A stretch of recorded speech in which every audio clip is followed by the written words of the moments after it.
Hey guys, sorry about that. It's been storming kind of bad over here, and the second I'm about to go live, everything cuts out. Always my luck. How's everybody's week been so far? I hope everybody's doing all right. Hope everybody's had a good week.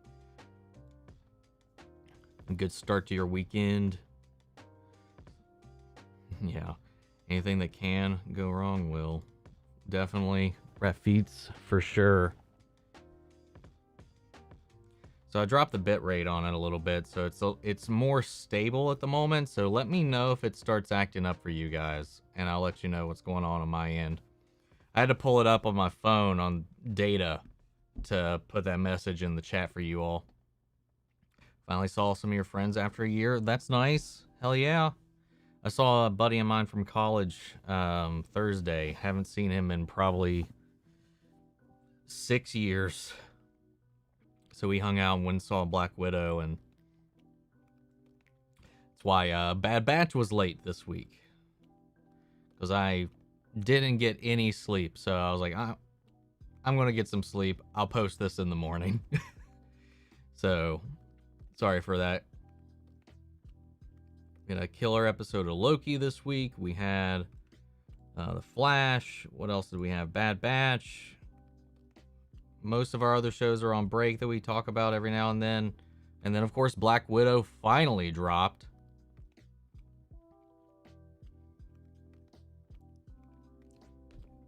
What I think of Black Widow? Watch my review.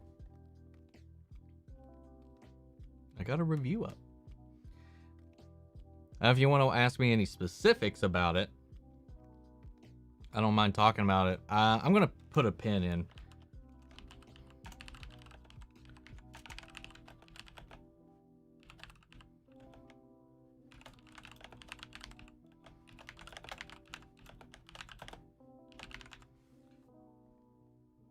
Wow. I'm just going to pin that comment just because I know there's some people that have not watched it yet or watched any of these shows. So I just want to give a preface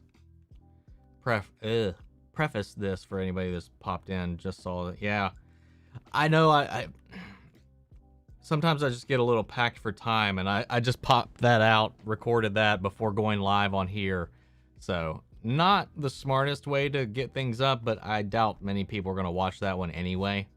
But I enjoyed it a lot more than the first one. This week is going to be cool. Flash's 150th episode, Superman and Lois comes back, and the Loki finale. Yeah, it's going to be a crazy week next week.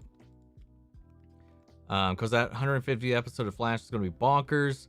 We've got Diggle showing up on Superman and Lois after what happened in The Flash this week. So, assuming that that's in chronological order, we'll see how that whole thing plays out. Then, of course, the Loki finale, as we've kind of had our many, many theories about what's going to happen there. Now, I did forget. Somebody had actually sent in a super chat, like 30 minutes before the stream even started. So I need to pull that up, and I don't even know if the person that sent it in is still in here right now. But in case they are, I want to pull it up and give it a read, because I don't want anybody to be left out or anything like that. Oh my god, I hate this compact YouTube view whenever it's like, oh, your screen's too small. You can't use brain eyes. All right, here you are. So expand. All right, so John Fisher, if you're out there still, thank you for the super chat. People are saying that the scene of Loki at the Golden Throne in the teaser trailer, that there is a scene of Loki in a Golden Throne in the teaser trailer that hasn't been shown yet, and that it may be an evil Loki.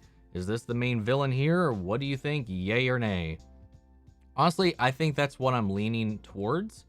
That might be our main villain, or it might be, it could even be our Loki once they take down the TVA. Maybe that's him taking this timeline that he and Sylvie have discussed. You know, maybe you could rule your own timeline after this is all said and done. Who knows?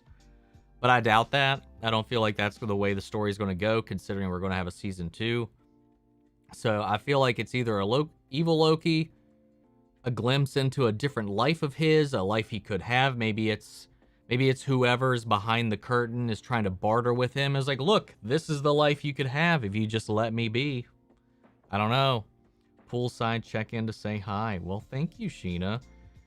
You've been hitting the pool up so much, man. I'm jealous. Our pools suck. So I don't know. I think it's a strong possibility. At this point, like, I feel like it wouldn't make sense with the show to be anything other than an evil Loki at the end of the road. So we'll just have to see, man. I think all roads are possible at this point, but I feel like the most likely thing is going to be an evil Loki. Because it just fits with the theme of the show, the tone of the show, and all that junk. So I should do an MCU ranking video. I've thought about it, but my lord. There's so many of them. Like, at least like when I did like the DC rankings, the Star Wars stuff, there's only like 10 or 11 at the time. So like that was a little bit easier. But having like 20 some movies to rank, I could do it. I'm not sure. I might do that one day. Maybe do a live stream and we'll just do a live. I'll just make it like a tier list or something like that. I don't know. Just saw the review for Fear Street. I got caught up in the bottom end of the chat there. Can't wait to see what they do with John Diggle as Green Lantern in the future. That is if it goes beyond this 5-episode appearance, which I hope it does. Do you think we'll see Red Guardian again? Probably. I feel like it's a good chance we will. Who do you think is behind the TVA? I think it's a Loki. Because I was thinking about that, like, there's a lot of Kang things that got pruned. So I'm just like, I don't know. It'd be weird if Kang was like pruning a bunch of his own things, you know? So I while I know Kang is coming, I don't think it's going to be Kang in the end. I don't want to quote Fox Demon Master on a YouTube video. Fought with Arrow. He fought for what's right, and now is the time for him to take flight. Let those worship evil's might. Beware his power, Green Lantern's light. So just like an edit to the Green Lantern oath. It's not bad, but it's not the Lantern oath. It's a nice little quote, though. Am I reacting to Fear Street Part 2? Hell no. I don't have time to do movie reactions most of the time. So if I have a review up, if you want to actually watch my reaction, I did record it, and it's on Patreon full length. But I'm not going to, there's no feasible way I have the time to actually edit it into a YouTube reaction myself. Patreon and the memberships here is purely to help me eventually, hopefully get somebody to help me edit stuff. Being a one-man crew is like rough while working a full 40+ hour job in the middle of everything. Not to like boo-hoo or anything, but like, it's just like not feasible. And I know people want that stuff, and it's still open eventually. If I have the footage, if it comes down to it, it could be something done in the future, but right now, no. Do you think that Abomination is trapped in the raft? Right now, probably. By the time he's released and sent to fight Wong, well, he's not on the raft and he's fighting Wong. And Kevin Feige did confirm that he's fighting Wong.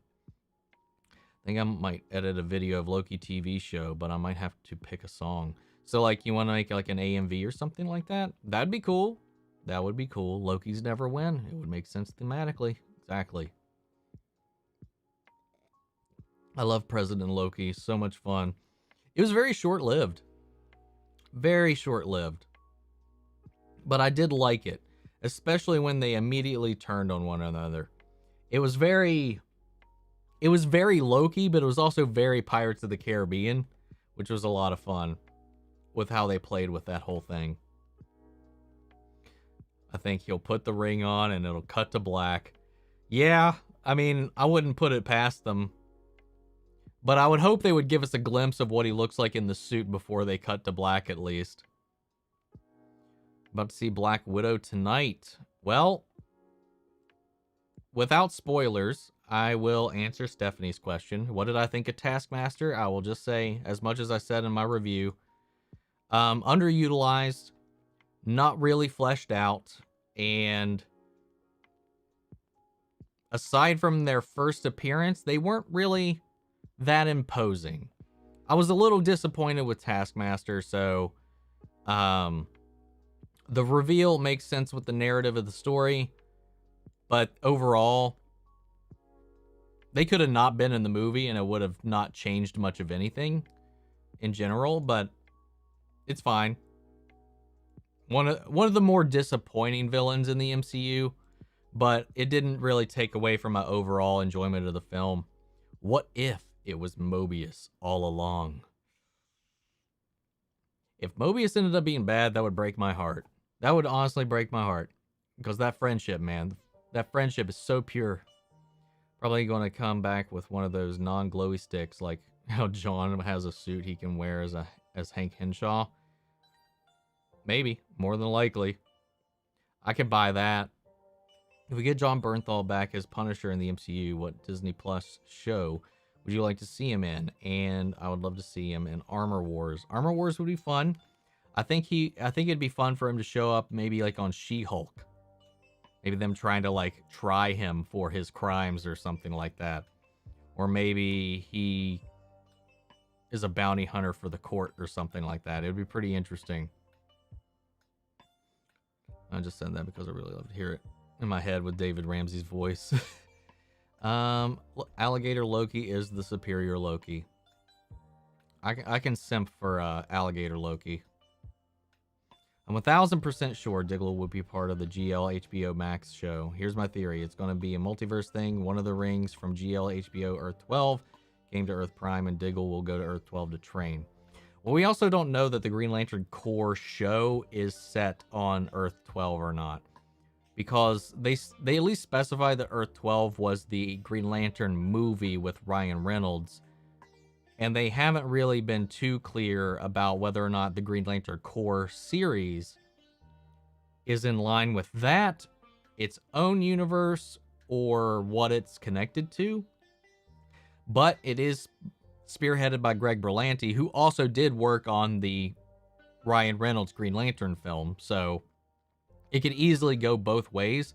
For them openly saying that they are not doing Jon Stewart in the Green Lantern show as a main character makes me think, because it just makes me think they're saving him for something else. But obviously we know there's not a movie coming that's going to have him in it down the road, at least not one that's been announced.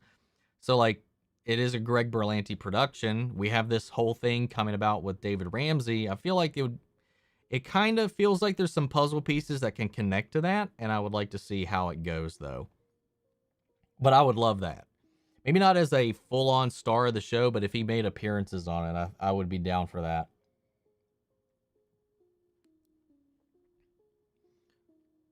I know the continuity and canonicity is meh, but I believe Agents of S.H.I.E.L.D. mentioned Abomination was at the fridge, not the raft. Well, like you said, Agents of S.H.I.E.L.D. is meh as far as canon right now. It's completely not canon. Marvel moved it to their Legacy collection with the Fox X-Men stuff, with all the stuff that they purchased that's not in the MCU. So I feel like that is the nail in the coffin for whether or not anything from Agents of S.H.I.E.L.D. can be considered anything close to canon at this point. But I do think it's probably a very highly probable thing that he's on the Thunderbolts or Dark Avengers or working with Valentina is probably my best guess.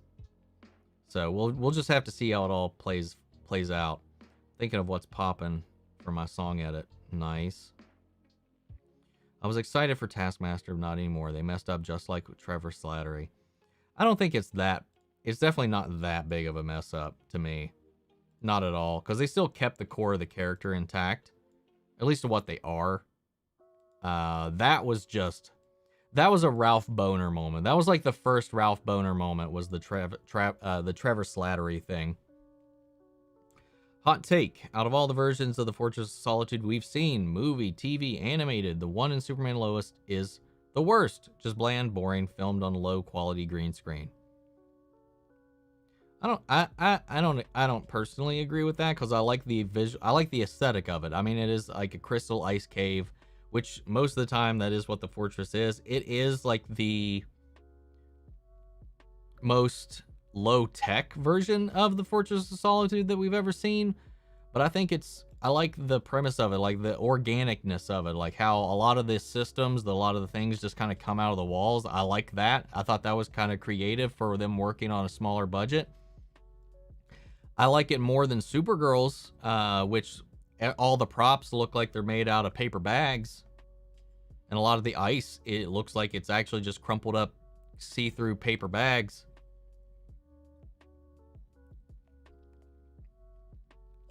But yeah, the movie stuff, Smallville. Did Smallville even have one? I don't remember. But yeah, definitely out of animated stuff. Yeah, the animated stuff is what's going to blow everything out of the water. I think the one, I feel like the one from Superman, the animated series, or the Justice League animated series, was just probably as solid as it gets. Maybe even the best one, I think, was in Reign of the Supermen. Also, the one in All-Star Superman was actually pretty good too.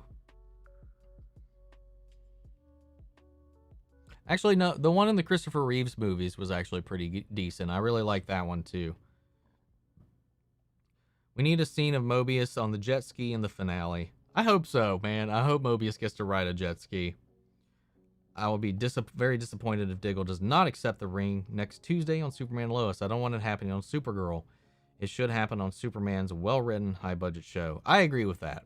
Again, like with the appearances and with COVID and when and where these were supposed to happen, I'm wondering if they're releasing in chronological order, if they're released out of order. So far, The Flash and Batwoman that's lined up. Batwoman definitely happened first because they reference it in the Flash appearance. We know next week he's going to be on Superman and Lois. But I just don't know. As much as I want, that would make sense because the budget would allow them to do him in the suit, do him taking ownership of it. But then that just leaves the question, what is his Supergirl episode going to be? So, who knows? I would like to see it, but I feel like with Superman and Lois still having 3 episodes to go after that appearance, because once you add a Green Lantern to your Superman's missing debacle, I feel like that's like end of season kind of thing. Like if he actually gets in the suit and helps them fight Kryptonians, which I don't think he's going to have that much of an impact to the episode, but I feel like that would be something I would want them to save for later. But I do think that as much as we all don't want it to happen, and I even though I've been enjoying season 6 of Supergirl, it's still one of my least favorite shows, and they do not have a good reputation for using their budget wisely. Though this season I've actually been pretty impressed with what they've been pulling off with their budget this season. Since it is their last, I don't know if they've just been putting more time and effort into what they've been putting together, or if they got an increased budget, but things have looked better this season than they did. Last season was a joke. But so it's possible that we might still see it there. What's up, GX? Lost my thought. I'm doing all right. There you are. That opening credit scene in Black Widow was amazing with the Smells Like Teen Spirit cover. Yeah, I really liked the opening. Did you hear that the new movie, Time Cut, it's described as Back to the Future meets Scream? Same writers of Freaky. I still haven't seen Freaky. I do like both Back to the Future and Scream, but I haven't heard of Time Cut. I'll have to keep an eye out for that, so we'll see. There's only one show I want to see the Punisher pop up in, and that is Riverdale. Is it to kill all of the kids? Like, I don't know. That'd be weird, but that'd be funny. Yeah, Berlanti confirmed that he not only is the main character, confirmed that he not only is the main character of the Green Lantern show, but one of the main writers. I think it is most expensive show with over $1 million. Oh, that he is the main producer. Okay. Yeah, I mean, 100%. DC still loves Berlanti, no matter what the fandom thinks. What MCU villains do you think are the worst, in my opinion? For me, I don't think anything gets worse than what's his face with Extremis. I don't even remember his name. I don't care. But the bad guy from Iron Man 3. Not only did you piss me off with the Mandarin thing with Trevor Slattery, but he was just such a lame fucking villain. Get him out of here. Hate him. He's my least favorite, hands down, villain out of any of the MCU. Next up would be Dark Elf guy. I love Christopher Eccleston because of Doctor Who, but like, he's also kind of boring, but he's still way more interesting than that motherfucker from Iron Man 3. Yeah, also Berlanti and RDJ are teaming up for original Max series. Also, yeah, I'm down for John to make an appearance in the Green Lantern show. I don't think any single Lantern will be the star of GL. I'm saying Diggle will be one of the Lanterns. Well, we know who the Lanterns are that they're focusing on. There's 4. So we know the core Lanterns that they are wanting to tell stories about. And he's John Stewart, John Diggle, whatever he ends up going by at the end of this isn't one of them. They said that Hal Jordan and John Stewart wouldn't be in the show. So I don't know. We'll just have to see. Left this comment on your review video, but I think a fatal flaw of Black Widows they didn't show is they didn't know whether they were telling Natasha or Yelena's stories. I agree with that. 100% agree with that. 100% agree with that. Because it was called Black Widow, but I felt like Yelena was the main character of the movie. Which isn't a problem, but it is kind of like a birds of prey kind of marketing tactic in a way. While Natasha barely even has an arc in the show, in the movie as well. But it didn't hurt the movie because I knew it was pretty much its existence was setting up Yelena for later, so I was fine with that for the most part. Wasn't a big Eric Voss has his Black Widow breakdown up. That's cool. I might check it out, but I don't think I'm going to react to it on the channel though. I wasn't a big fan of Black Widow. I thought it was okay. I felt like Red Guardian was kind of useless and wasn't happy with some of the serious evil went consequence free. Oh, heavy that some serious evil didn't. Yeah, I know what you mean on that last bit, because it felt like there was that one thing in particular that was forgiven really easily. And yeah, Red Guardian was. He honestly didn't contribute much to the story other than comedic relief. So yeah, I was a little disappointed in that. Again, the movie was heavily flawed, but I thought it was a lot of fun. It was definitely like, don't think about it, fun. Also, this movie feels like a sequel to a much better movie than we didn't see. Natasha's last mission to join S.H.I.E.L.D. with Hawkeye. Could have been interesting. Also, this film is 5 years too late. I mean, Kevin Feige still says that he always planned for Black Widow's film to be after Endgame, no matter what. Don't know why. And that he has no intention of exploring her origin. He doesn't want to do an origin for her. So they just kind of touched on what they needed to in this one. So, I don't know. I feel like a lot of people might feel the same way as you. I know a lot of people wanted to finally see the Budapest thing. Budapest. And then, it is what it is. We got to see a little bit more of it, though, which was interesting. Or at least expand on it a little bit. Maybe this is the first type of Taskmaster. I hope that they get the real one someday, and then it'll eventually be put in the Thunderbolts group, and you'll see where I put most of the members. Have you discussed anything about predictions for the Loki finale? We did in the beginning a little bit. I just think that it makes most sense that it's going to be some form of Loki that is the villain in the end. Whether it's a different variant altogether that succeeded, whether it's a version that created the TVA, a version that took over the TVA from who did create it, one that's being puppeted by Kang, or the original, still evil, survived and took over the TVA, who knows? Whatever it is, I think the villain of the show is going to be Loki's dark side, essentially. An evil Loki. And the guy who sent you that file on Discord. Oh, cool. I still haven't had a chance to read that yet, but I do thank you for that. I think the Fortress of Superman and Lois is okay. I would like if they somehow combine Smallville Supergirl into their version. It would be great. I agree with that. Teen Titans animated movies are great. I agree with that. I really like the Teen Titans animated films. Do you check out promotional pictures? Because there's some from season 2 of Stargirl. I haven't seen them. I usually do. If it's like officially released by the studios, I will check them out. Leaks and stuff like that, unless I really don't give a shit about what is coming, or if I'm skeptical about what is coming, I won't try to avoid them as much. But I don't like talking about leaks. But if something's officially been released, I usually check them out. But I haven't seen any of the Stargirl pics yet. I'm excited for the Young Avengers. About time we're getting introduced to some younger heroes. The MCU is almost complete with the multiverse and more supernatural elements coming. I agree with that, man. Agreed. I'm really excited that, because I do think that the MCU needs some new blood at this point. As much as I love seeing the character we've grown up with, we definitely need to keep growing it. Otherwise, it's going to become stagnant and it's just going to be more of the same. The Rancher, the name plus Homer.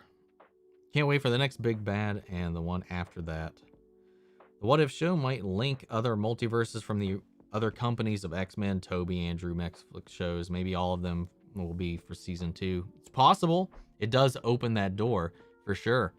I predict Diggle will accept the ring next Tuesday. The ring will take him to Earth 12, so it wouldn't be a plot hole if Diggle doesn't help Soups in the next 3 episodes, because he'll be on another Earth. I mean, that's kind of been the shtick. He shows up, he gives a speech, he helps him a little bit, and then the ring, his own problems, call him off to a greater purpose.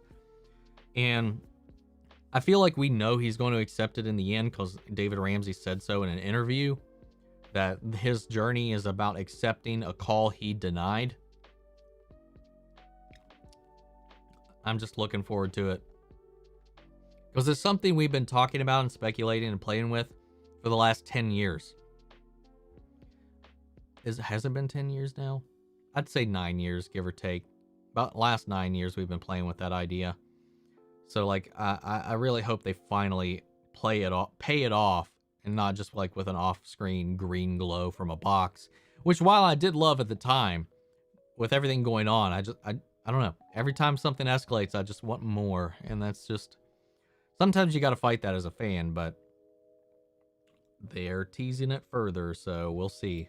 We'll see. The Riverdale thing is because Archie meets the Punisher. It's an actual crossover that happened. What? Yeah, I'm honestly not surprised by that. There's a lot of really weird crossovers in comics.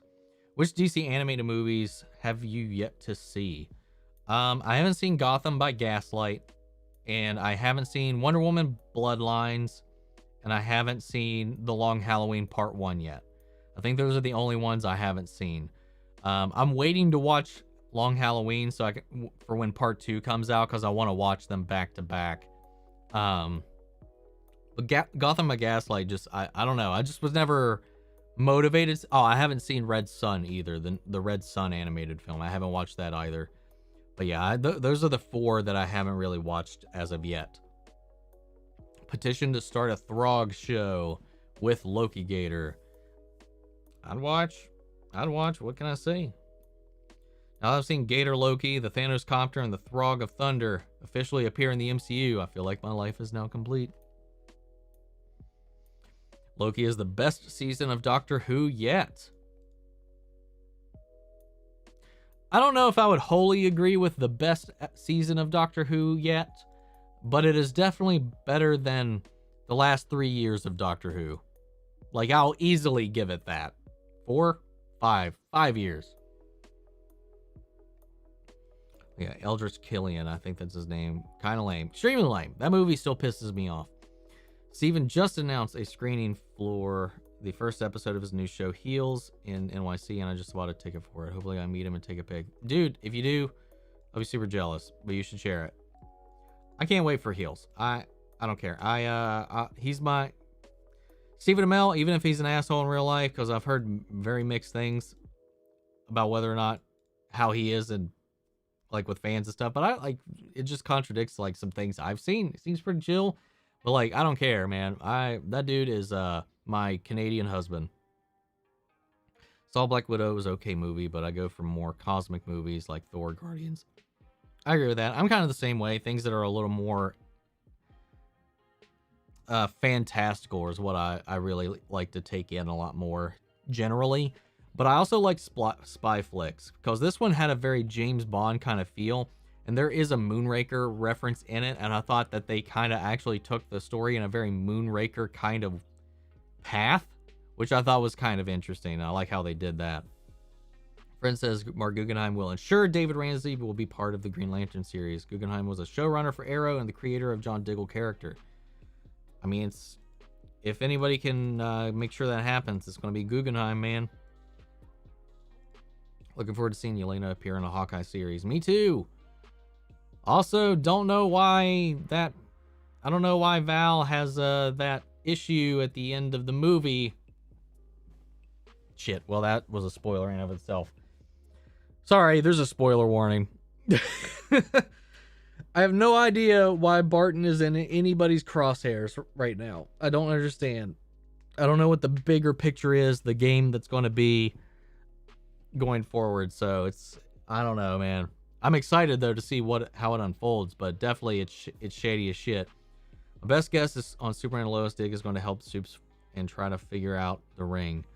The thing is, how's it going to help Superman? Superman has been Superman's with what's his face? Edge. I don't know.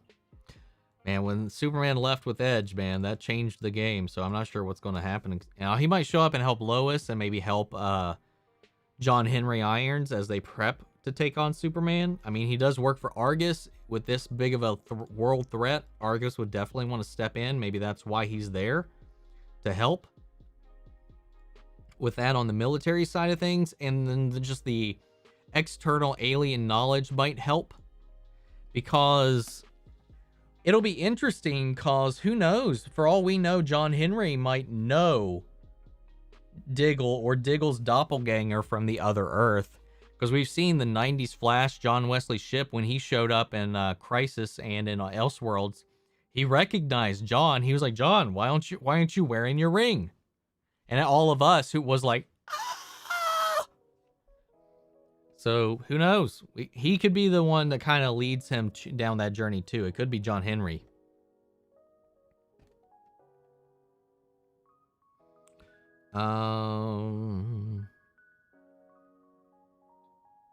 God damn, I'm behind. There we go. Do you think there will be a big villain in the castle or lighthouse at the end of the time? Kang. Again, like I've said, Daniel, Loki variants. It's going to be some Loki variant. Satan? No. It's going to be Loki variant. 100%. Well, 95% it's going to be a Loki variant. Are you aware of the No Way Home suit leaks and when you think the trailer will drop? I would have thought the trailer would have dropped before Black Widow. Now I have no idea when the trailer might drop. So I really hope that it comes out sometime soon, because I really want to see it.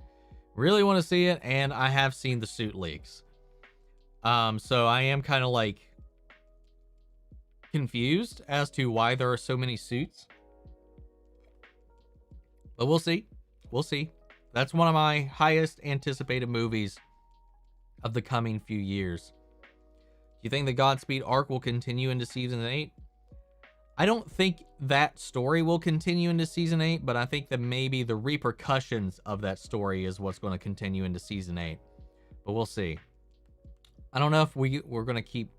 It could very well last into it, because I feel like we've only just really started to meet the real August Hart kind of.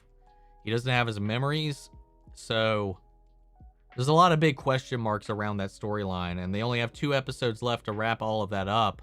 In 2 episodes, while the 150th and then the finale of the season can be pretty big, considering all the people they're pulling in for the 150th episode, I feel like they won't resolve it all. And I've seen some leaks because, unfortunately, Flash is one of those things where I don't know how, but I can never avoid the leaks for it. There's some surprises still around the corner that I don't think a lot of people are aware of yet, unless you follow a bunch of people on Twitter, which I regretfully do sometimes, and I kind of like wish I didn't, because the reveal after the end of last week's episode would have been much more appreciated if I didn't know it was coming. Wild prediction. The big bad is actually Loki from Sylvie's timeline, whose place was taken by Sylvie in Odin's house. What? Sylvie is the Loki in that timeline, so I don't know what you mean, Kenny. Sylvie is Loki in that timeline, so it can't be her Loki, because that would be her, unless she's the villain. If Black Widow was released before Endgame but after Captain Marvel, it would be perfect. Yeah. I think that would have added some emotional stakes for it, but again, Kevin Feige wanted that to be part of Phase 4. And I get it because it sets up Yelena and her relationship to everything going on right now.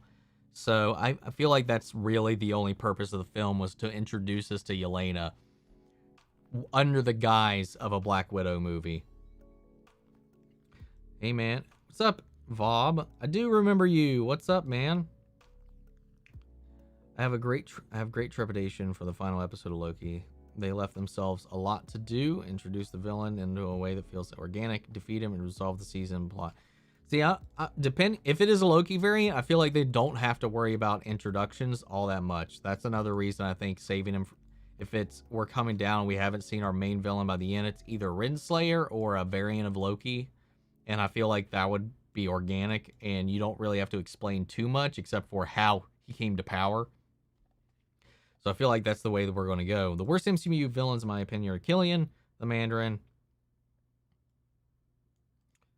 Caecilius, Dark Elf, Malekith, and Yon-Rogg. I don't remember who Yon-Rogg was. To be honest, I don't remember who that is. Or Caecilius. But Killian was the Mandarin, remember?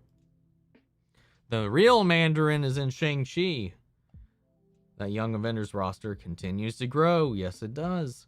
Have I watched Reign of Superman animated movie? Do you think Superman and Lois is building up to that for season 2? No.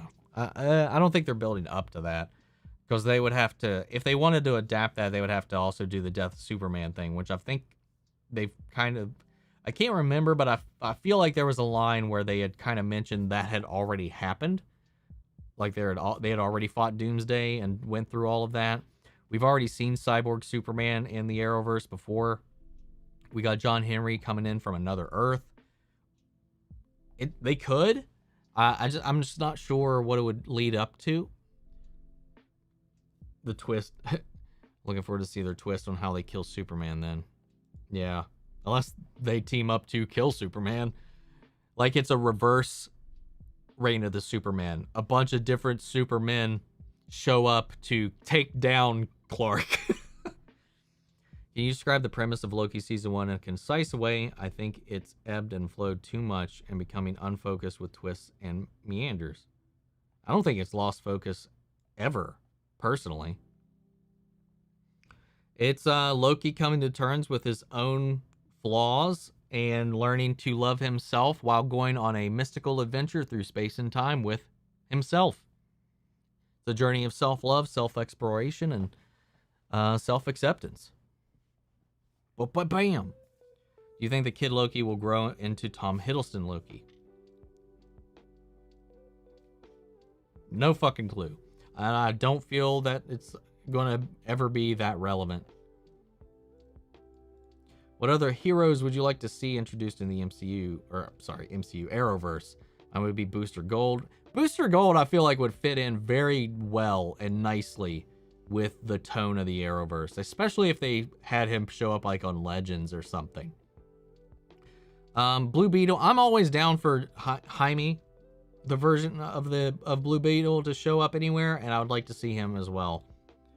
Aside from the ones you've mentioned, if I had to pick anybody else, I would like to see Dick Grayson, man. Dick Grayson's my go-to guy in most things, and I'd love to see him pop up. If Loki is Doctor Who, then I finally got what Legends is. Tomorrow is Doctor Who and Monty Python combined. Exactly. Yeah, I can get behind that. Bruce, it's been 5 years. You still owe me $16. Oh, SSF. We need to get new characters to be in the MCU, like Beta Ray Bill and Miles, Ghost Spider, Spider-Girl, so Spider-Man won't be the only spider person in the MCU, and Harry. I don't think they want to overload all the spider people into the MCU, but I'd like that. I do think Beta Ray Bill would be an interesting character to bring into the fold, though. We know Miles at least exists in the MCU because he was mentioned in Homecoming, so we know that possibility is out there. He was Ronin for some time. I think instead of the Thunderbolts, Val is putting together West Coast Avengers. I would say that, but I just don't know, because she's also doing some sketchy stuff. She obviously told John Walker that, you know, things are about to get weird, and then at the end of Black Widow, she's targeting Avengers, or at least an Avenger. I'm like, what's she doing? What's she doing? Did you see that WB teased? See what WB teased from the Flash movie. Do you want to know? It's exciting. Sure. If they teased it, sure, I don't give a shit. Again, like I said, if you're paying attention, Daniel, to what I'm saying when the words come out of my mouth, that if it's officially said by anybody, I don't mind knowing it. The best season of Doctor Who is any season with David Tennant in it.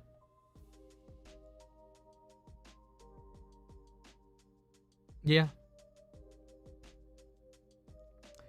Particularly the Donna season. The Donna season's my favorite season of Doctor Who.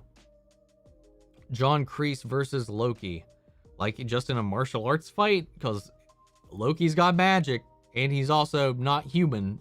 I feel like he would whoop John Kreese if he used his powers. But in a fist fight, I think John Kreese might win.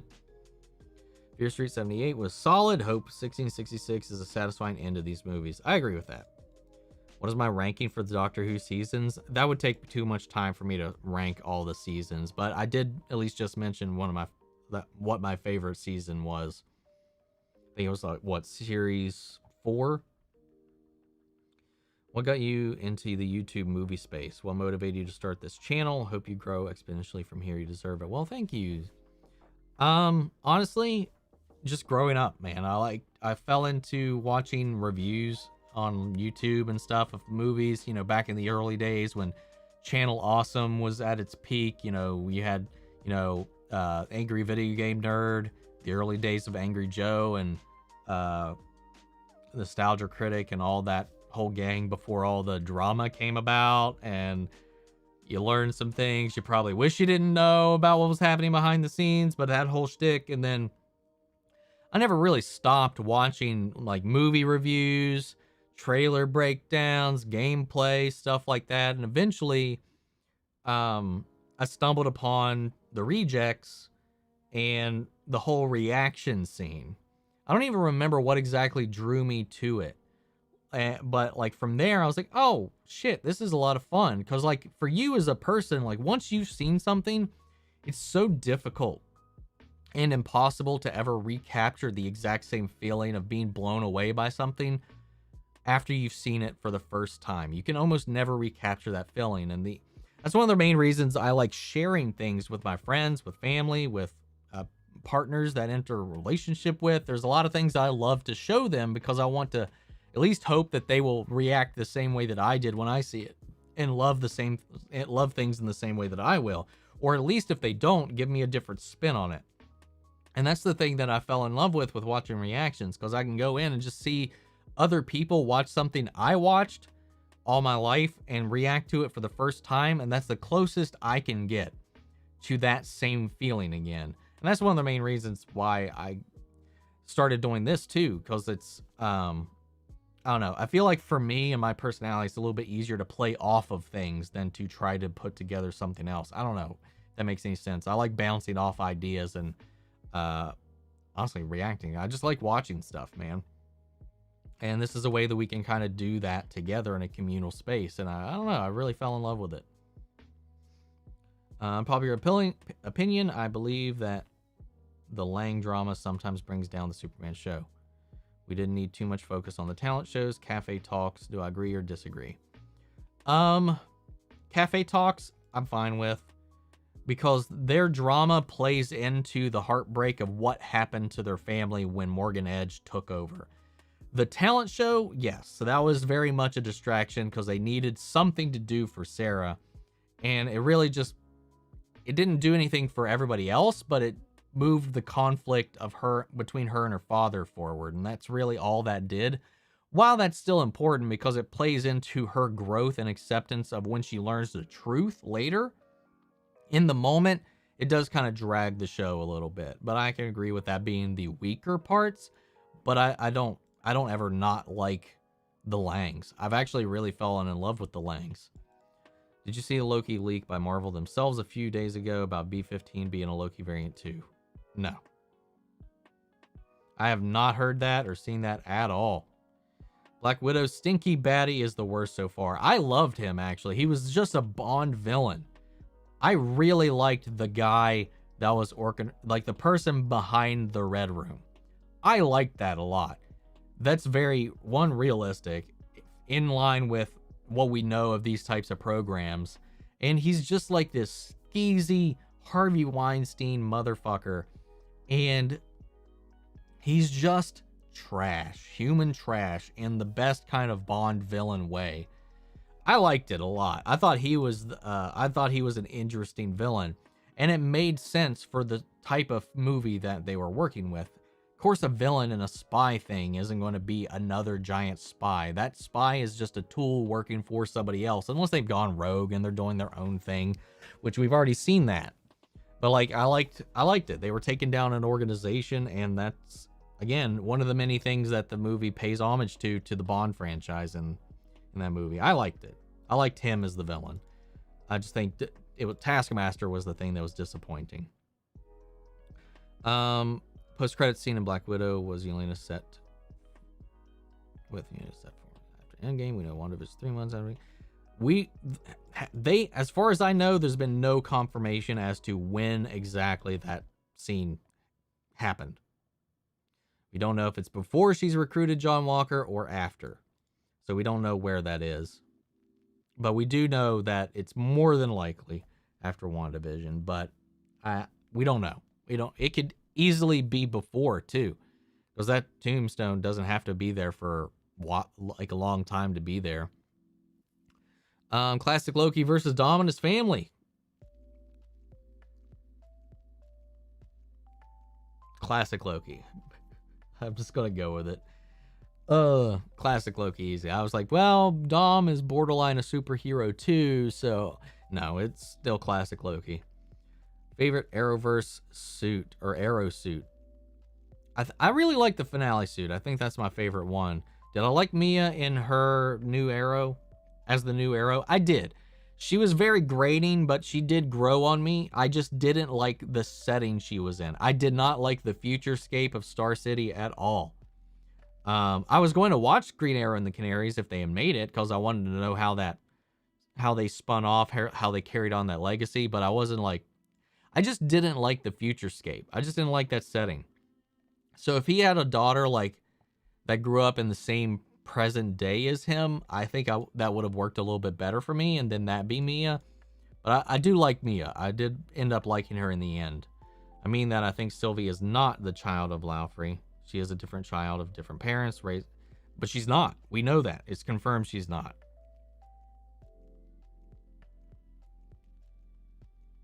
Laufey didn't have a son in that universe that we know of. This shows Loki how different his life would have been if he had been raised a frost giant runt instead of Odin. So that could even be that could be the frost giant's backstory that we saw, the Loki variant we saw, and like when they were scrolling through the various Lokis we've had before. We see the one that doesn't have a disguise on. He's just blue skinned and everything. That could have been that variant. Who knows? Maybe that could be the King Loki. But we'll just have to see, man. We'll just have to see. But we know there is only one Loki from that timeline, and it is Sylvie. She is the Loki. If there's no should have been Loki, because if there was a should have been, there would have been. Because then there wouldn't be a variant. You would still have a Loki, and she would just be something else. But so that I'm sorry, Kenny, but to me that just doesn't make any sense. Personally. Thank you for the super chat, my Dark Lord Revan. There's too much shit in front of my Revan mask. Have I played Mass Effect? If so, did I enjoy it? I played the first one, and I did like it. I've been very much so putting off playing the other games because I don't know. It takes a lot of time to go through those games, and I just couldn't really pull the time together again to kind of sit down through it. Also, the motivation's a big factor. So I played the first one. I did like it, but not enough to run out and play 2 and 3, if that helps. John Kreese, Mike Barnes, and Johnny Lawrence versus Captain America. Captain America would raffle stomp them. Like, it's not even a fight. Do you think the Legends will eventually go back to smaller number before recruiting more members? Maybe. I don't know, Mercenary. I honestly don't know. I hear that Spider-Man will get a new suit in No Way Home. One of them will help him traverse the multiverse. Not going to talk about that. Loki, am I dead? No. You're with family. Dude, the Dom memes have been slaying so hard these past like week or two. I love Pagey, but he's really got to stop calling Stargirl an Arrowverse show. We all know if the show was bad, he wouldn't call it Arrowverse. Stargirl isn't on Earth Prime. You're not wrong. It's a CW show now. It's all it really is, but it has yet to enter the Arrowverse. You're right. I think it's a play on semantics. I think I get what Pagey's meaning when he talks about that because it's another Greg Berlanti show. You could argue the Arrowverse is only something we call it. Internally, it's called the Berlantiverse because Berlanti created it. So, I don't know.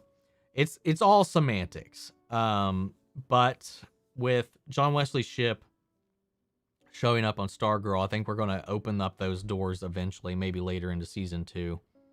Do you think that they will have another big boss like Thanos at the end of the next phase? Do you think it will be somebody like Galactus? Who do you want it to be? I feel like Galactus will eventually be the next Thanos. I feel like Kang might be a stepping stone, but Kang could also be the next big bad. Who knows? It's pretty interesting to see where it's going to go. But Galactus is the one I'm banking on, considering the Fantastic Four and Doom and all that stuff is coming down the pipeline. In a pic, they showed the Batman and Robin symbol from Batman and Robin. What does this mean? Hinting Chris O'Donnell. Oh my god, I'm so excited. I haven't seen it, and I do not care. I personally still hope they stay away from that stuff. And if it was actually sent out, it would have been on Andy Muschietti's timeline, and I don't see anything from him. There's been a lot of fake leaks or teases from the set. I've seen people put Andy Muschietti's thing on fan edits and pass them off as him leaking stuff. So his page has nothing of the sort. So I don't know. I feel like that might be a stretch. Plot twist: the main villain of Loki is Throg. Why else would they get Chris Hemsworth to voice Throg? Why not? we don't even know that he actually technically recorded any other lines. Like in that breakdown that New Rockstars did, they could have easily audio edited him bouncing around in that little box into that noise clip, because they just needed grunts of Chris Hemsworth, and they would still have to credit him because they used his voice. But I don't think he recorded any new lines to actually do that. He very well could have. I don't know if it's in his contract. I mean, he's filming, or has been filming, Thor Love and Thunder, so it's not like he's not already set up to do so. I don't think that means that he's got a bigger part in the Loki show, though. Do you think they will have another big boss? Like, okay, I already read that one. Flash Season 3 gets too much hate compared to Season 7. Season 3 is absolute cinema. I don't understand the hate for Season 3 of Flash. I really liked it. I really, really liked Savitar and that whole arc. I liked it a lot. Barry Allen, Stargirl. Hey, Barry Allen, Stargirl is part of the Arrowverse and will cross over at some point. Flash gets too much hate. I agree with that. Started to watch to reactions like yours thanks to Titan Season 1. I'm glad to be part of this community. Every reaction you use is amazing. Oh, thank you, Stephanie. Really appreciate that. Thanks to Season 1, man. So did you watch my review of Season 1? That's how you found the channel? I'm sorry about that. I don't remember being very positive in that review. I still can't picture the Batwoman characters crossing over the rest of the Arrowverse. Well, I mean, they already have, because it seems so separate from everything. I mean, not really. How does it sound referenced? They've all already crossed over before. Gotham's mentioned by the other shows. The other teams mentioned by the other shows. They mention the other teams. Like, it fits in perfectly fine with everything else. I respect that you see it that way. I just don't understand. I just can't see your point of view on that one, unfortunately, because I don't feel the same way on that one. The thing that I feel is like going to be jarring is the moment when Superman and Lois finally has people from the other shows, because I think that will be a little jarring. So that's one of the main reasons I'm curious to see how next week's episode of Superman and Lois is going to look like. In the Black Widow copter scene, the women made an extremely flippant remarks about hysterectomy. Almost played for laugh. I felt the tone of the writing there was misjudged and insensitive. Thoughts? I don't agree with that, because that was to make the purpose of that scene is to make Red Guardian uncomfortable, because of what he said belittled what they went through. So she was saying that in a way that made what he exactly just said sound stupid, which it was. And I don't find that insensitive at all. I thought that played into what they were doing perfectly well. Then again, I'm not a woman, so I can't speak for that. But I didn't read it as that. It was played for laughs only because they were making a dumb man baby who thought it was badass for them to go to the Red Room and lose all this stuff. And he was like, oh yeah, it was cool. It was cool for them to go in there and fuck me up, ruin my body, destroy me against my will and consent. That's cool to you? That was the tone I got from that. And he retreated after that. He was like,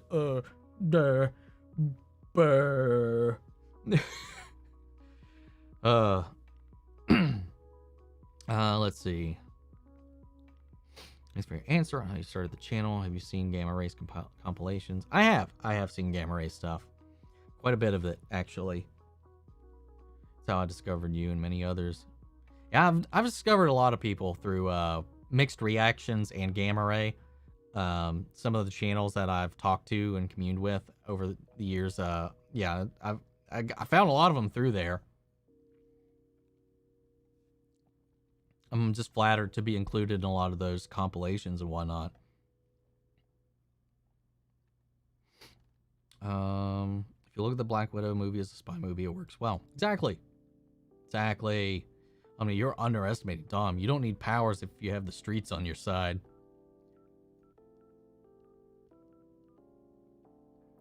I'd say it's up in the air. The guy is, like, inhuman. Hear me out. Resident Evil mod with Loki. What would the mod be? Like, what in Resident Evil would you make Loki? Like Mr. X or Nemesis? Turn them into Loki, or you play as Loki? I'm curious. Expand on that, Marcus. Black Widow was so average. I would say it was above average, but not great. Where in the Discord server can I post the movie? Is old Batman and Robin movie from the 40s. You should watch it. DC, I guess. In the DC channel, you can put it in there. Wait, isn't her name literally Laufey daughter? Yeah. Isn't that confirmed parentage? Yeah. Yeah, it is, Sean. Hoops for girls see Harry Wells on her Earth. Gonna react to New Rockstar's Black Widow breakdown? Probably not. I'll probably watch it in my own time. Because I'm not reacting to Black Widow. So I don't know. Because I don't want to react to like every video they make. I just want to react to the ones that tie into what we've discussed and what we've kind of covered ourselves on the channel. But I don't know. I'm kind of up in the air on that one, but probably not. I'm going to say more than likely I won't react to that. I might just watch it on my own. Greg, whining or winning? It is whining without an H because we are whining. Whining while I whine about things. Kang's going to be around for a while because he's building to Fantastic Four. We can assume so. I don't know if he's the main villain in Ant-Man Quantumanium or a main villain in that, because if they defeat Kang in that one, that'll be a little disappointing. If they introduce him in Ant-Man 3 and then beat him in Ant-Man 3, that would be kind of lame. So I doubt that. Another Loki would most likely be the case for the villain. How do you think they were going to explain how Loki was capable of doing all this? I think he had help. He probably definitely had help of some sort, unless he was like from the first iteration of the timeline, and I don't know, man. Like it could he definitely is going to have a helping hand. I don't see any Loki really being like a time traveling tech wizard. So we'll see. He could have done exactly what he did with Selvig. Maybe this version of him never lost the scepter, and he was able to take the most intelligent people from time and space and stuff, and they constructed the TVA for him under his rule, to allow him to make sure that his rule was maintained. So maybe that they could go that route with it. I don't know. I really don't know. I'm not sure. Like a lot of the Loki stuff is mind bending when you're trying to figure things out, and because it's so open and there's time travel and there's infinite possibilities, it's hard to come up with what the right one is going to be. So it's going to be pretty interesting to, I don't know. It's just hard to think about what I think could happen when almost anything can happen, you know?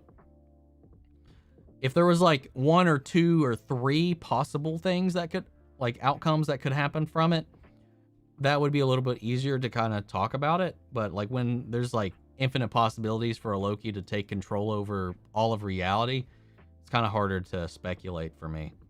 Would you say the perfect successor to Bruce Wayne is? My opinion is Terry McGinnis. My opinion is always going to be Dick Grayson. Unpopular opinion, I don't like Terry McGinnis. I don't. I'm also not a fan of Batman Beyond. Are you going to watch Escape Room 2? I haven't seen Escape Room 1, so probably not. And it doesn't look very good. So I don't know. I saw the trailers for the first one, and I just was not interested in it at all. I'd watch Escape Room 2 if I had saw Escape Room 1. If there's anywhere that's streaming it that I already have a subscription for, and I can watch it before that movie comes out, maybe. But I'm not going to go out of my way to watch Escape Room, man. More than likely. Start watching your reactions to Doom Patrol. Oh, okay. Well, then that's okay. That's okay. I love Doom Patrol. That show is so good. Arguably the second best produced DC show. I think the #1 produced DC show is the Watchmen series on HBO. I doubt that Chris Hemsworth will ever be in the Loki show because he wants to be in big movies that pay millions and like actors and TVs that beneath him. I don't think he's like that kind of guy, to be honest. But you never know. Philip, what's up, buddy? I'm thinking of collabing with other reactors or other YouTubers and talk about stuff or series or movies. Go for it, man. If they're open for it, it's always fun to play with other people, bounce your ideas off of others, and you know, it helps you kind of spread the love around. Go for it. My experience has been pretty positive so far. I don't do very many collabs often. Like I have an episode, well, a podcast episode where me, Greg, and John talk about pitching Batman movie villains over on their channel, which not a lot of people watched, but I'm in a video with like discussing things with Real Rejects. I think it was like 2 years ago. But other than that, I've done the trivia battles against Blind Wave, Normies, Married to the Real, all of them, like and Akasan. We all kind of had this huge like reactor like trivia off. We did like 3 of them. I was only able to make 2 of them, but there's 3 total, I think. And I won the first one, me. Then the second one I missed because I was out of town. And then the third one was I was team captain, and we were doing like a big reactor team versus team Marvel and DC trivia off. I lost because I picked the team that I thought was fun. Not the ones that I knew would have the answers. Because I'm a sweetie and I didn't want anybody to feel like they were the last pick. So I was trying to be, I don't know. I wasn't playing strategically. My opponent team captain played hardball, was like merciless with choosing who they knew was going to know all the answers. While I was like, I don't want anybody to feel left out. I understand why they have so poorly underused Captain Boomerang in the Arrowverse. Yeah, they just had him like what, once or twice, and that was it. I mean, you gotta remember when Captain Boomerang showed up in the Arrowverse was when they still had the Suicide Squad in the Arrowverse. When the Suicide Squad movie was announced, Warner Brothers ordered them, forced them to kill off their Suicide Squad and never use any of the characters that they were planned on making in the Suicide Squad movie. I think the only character they let stay on the Arrowverse is Katana, but they just never referred to her as Katana. They forced them to kill off Deadshot. They forced them to not use Harley Quinn, even though they had a voice Easter egg in there for her. They forced them to disband and kill off Amanda Waller. They forced them to shut down all of those storylines. Again, WB is their own worst enemy. Like, WB put so many restrictions on the Arrowverse, and that was one of them. That's why Boomerang never really popped up again. Because he just showed up at the wrong time when WB came down hard on Arrow and the Flash for using anything that they planned on using in the future. I'm officially excited for the Hawkeye show now, but knowing that Florence Pugh is in it and the end credits sees... Well, we already knew she was announced as part of the cast like months ago. Love Haley Steinfeld, but both her and Florence makes me pumped for it. I agree with that. That makes me more excited for it.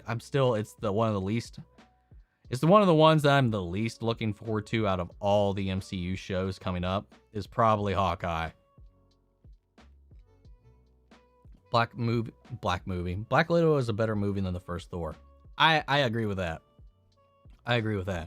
I miss the darker tone on Flash. Arrowverse is so afraid to take risks and yet afraid of actors now. I miss the days when Thawne and Zoom killed Cisco, Eddie, Henry Allen, Red Death to kill Allegra. I need Red Death to kill Allegra. I agree with that. I do like the early days of the Flash. I like the playfulness of the Flash that it has, but it has to be interspersed. Like, they still need to take it seriously at times, I feel like. Because the Flash comics, it plays with all kinds of tones. Like, it can be goofy, it can be serious. But the last, especially this season in particular, has been mostly goofy up until Godspeed showed up. The old Batman and Robin movie from the 40s, that's one that's racist as hell. I have no idea what you're even talking about. Like, I don't know what that one is. I've never heard of it.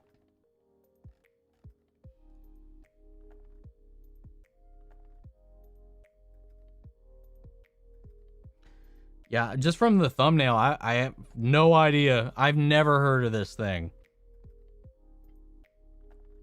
So now Taskmaster's a good guy and went to the Red Guardian, the Black Widow. This is exciting. What's up, Michael? No problem. It's anytime is a good time to show up. I think Kang's appearance in Anime 3 will be similar to Dormammu's in Doctor Strange. Could be. It very well could be.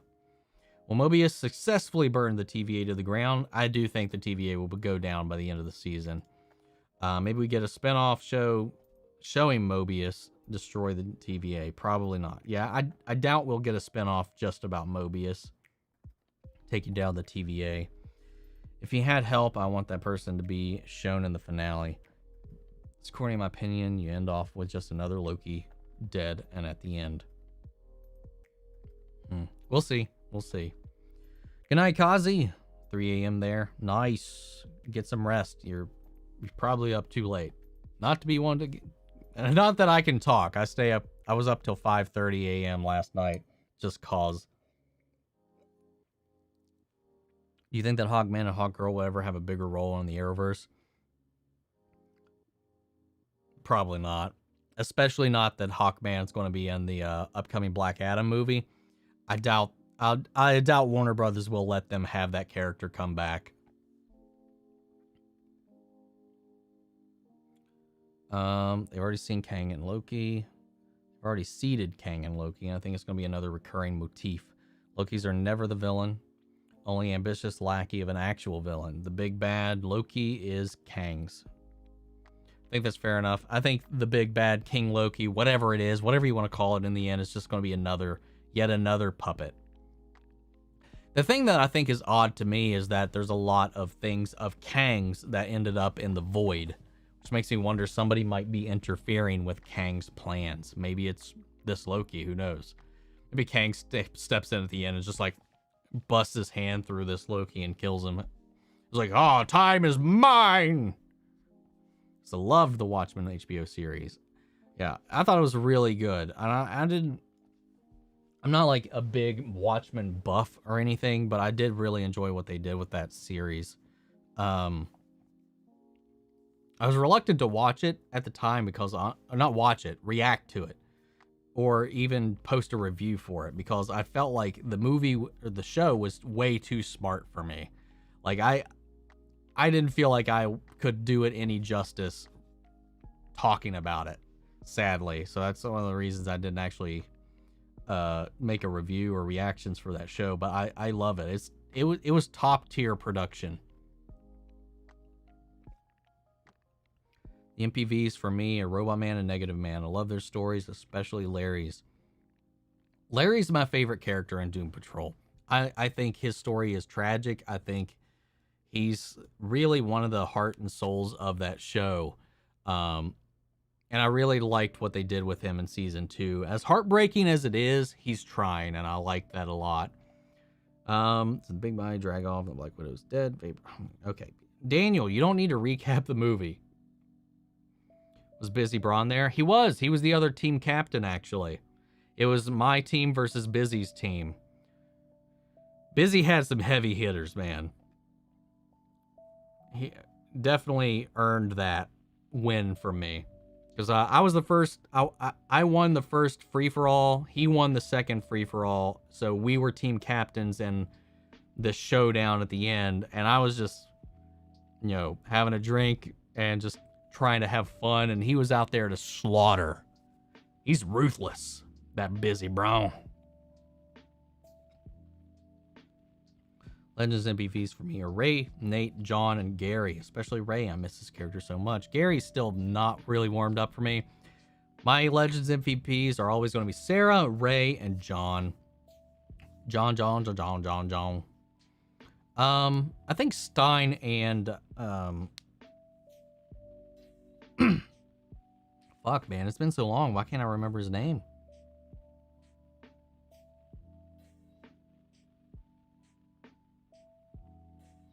Shit.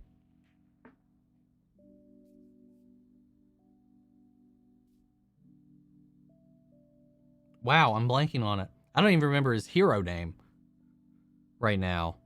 Firestorm. What was his name? Shit. Not Ronnie. The mechanic. Paired with Stein. Jefferson. Jefferson?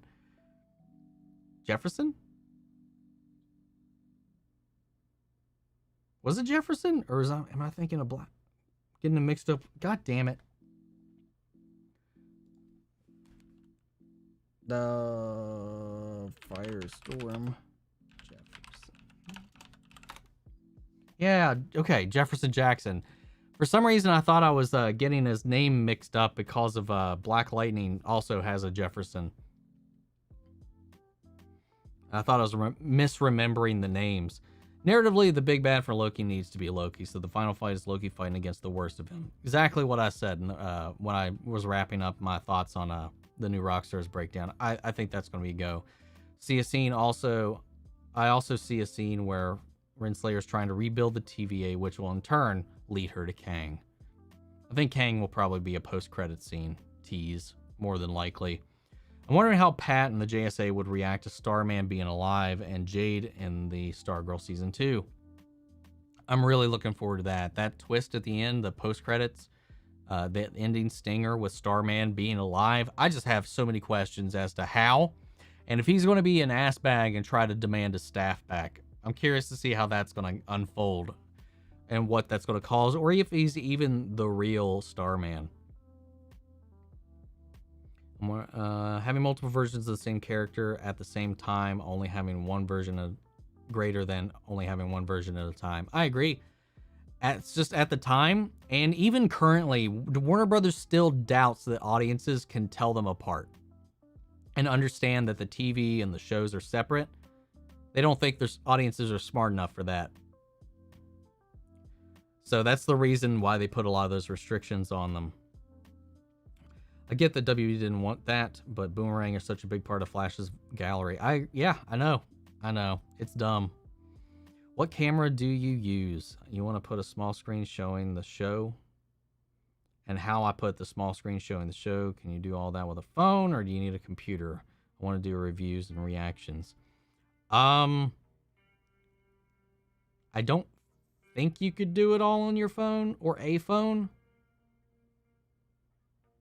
Yeah, I really think you have to at least have like a computer of some sort. You could do it, but it would be so difficult, and I couldn't tell you how to do it using a phone. The camera I started off with was a C290. C90? Shit, whatever that Logitech is. I think it's C90. Logitech. C920, sorry. That was close. It was a C920 Logitech webcam. That was the first camera I used for all this. It was when I used it mostly when I was streaming over on Twitch and everything like that too. Good, low budget webcam with decent quality. Definitely recommend it if you want to start off with that. Obviously, if you need to, you can use your phone. There's ways you can get your screen sharing to capture your phone for free over on your computer as well if you want to use your phone camera. Doing that is going to be a lot more difficult syncing your audio up, but you got to work with what you got to work with. As far as getting things in the picture, I used OBS to record the camera, to record what I got on the screen, because you could just have those all of the same scene. Or for what I do for my episode reactions, I just load OBS twice and have it record one just my face and one just the video, and then when I go into my editing software, I just put them together. That way I can turn off one of them as I'm going through, because it's not part of the same recording, if that makes sense. I'd have to do like a detailed breakdown of that, but that's the gist of what I do. There's a lot of tutorials that you can go through to figure that whole thing out, Captain. So I do recommend looking into that. I can help you however I can. Yeah, I missed the news somehow of Florence being cast. Maybe I forgot. Face palm. It's all right. There's a lot of news, and it's hard to keep up with so much of it. What do you think of the week-to-week episode release in the age of YouTube theory videos? With a movie season drop, you talk entire narrative the creators intended without pet theories. I think it is always better to do week-to-week releases, because if you drop everything all at once, you're done talking about it within the first week. Nobody's going to talk about it after the week. Cobra Kai came out. It was all people were talking about for that week. I got great reaction, like numbers and stuff for it, because I did all of them in one weekend, because I knew people would forget about it. I don't have like the blind wave following or the real rejects following, the people that are really committed and the hundreds of thousands of viewers. So I can't like be like, all right, I'll react to episode. These are all out on the internet right now. I'll do episode 1. I can't do episode 2 next week because people aren't going to watch it. People aren't going to give a shit. Not for my small channel. So like, it's just the week to week keeps the narrative going. It keeps the conversation going for well beyond the initial drop of the season.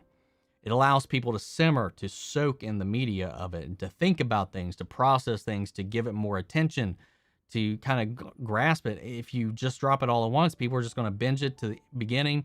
People are not going to be on the same sync as you. People might put off it, watch it later, maybe not watch it in the first weekend. It's impossible to stay synced up with everybody else if it drops all at once. So it's more convenient for some people that love to just plow right through something, but it's just for the greater narrative, it's just weaker in every way. But I get right now, especially in the day and age we're in, people are just impatient. But I feel like it's a more positive experience in every sense of the imagination when you do week to week. The only risk that you have with week to week is that's a lot of time to build expectations for them to disappoint you in the end. So I feel like that's the only drawback to it. All of these stupid but intriguing things like Godspeed being brain dead should have a good explanation. Okay. Since I've given up toxic YouTubers and cigarettes, whining with Omni has now become my highlight of the week. Well, I appreciate that. Yeah, I've just tried to stop people that are just on the internet to be assholes. Like, it's one thing to say you don't like something, but there's people that just spend too much time spreading hate, and I don't have time for that. There's a difference between, like, giving your opinion and spreading hate and being toxic, and there's a lot of people I've just started to avoid altogether. Mobius destroys the TVA at the end of the season. How will they get second season, which is coming? I mean, the show's called Loki. The TVA is not integral to Loki having a show. I have zero excitement for Suicide Squad next month. Not going to watch it. I also have Harley Quinn fatigue now. Yeah, I'm excited for it. I am really, really, really, really excited to watch that movie. So I'm sad that you're not going to watch it at all. Don't know why, but I am really looking forward to it. Out of everything they've announced, that's one of the few things that DC has on their lineup I'm actually looking forward to. Lost my spot. Just because the organization as it currently exists goes away doesn't mean it's destroyed. It could be changed. The TVA houses tons of homeless variants who need new purpose. True. Nearly 1:30 in Dubai, and our work week starts on Sundays. Cheers. This was awesome. Well, thank you for tuning in tonight. I'm glad you stopped in. I'm glad you participated in the chat, and I hope you have a good work week.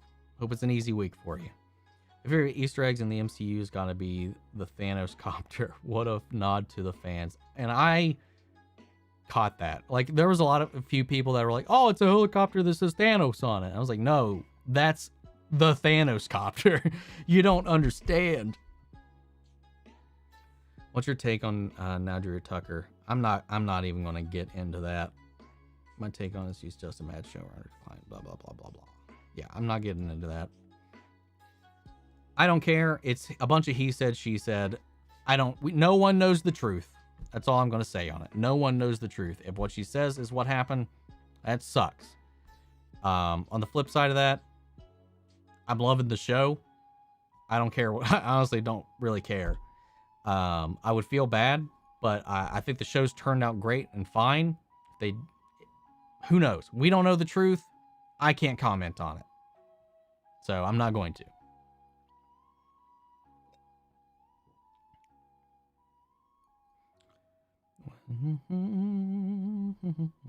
So when you edit shows like Loki, how many times do you have to upload or re-edit before YouTube is happy with it? I've gotten to the point where most of the time, I can just do it once, and usually my first edit is actually fine for YouTube most of the time.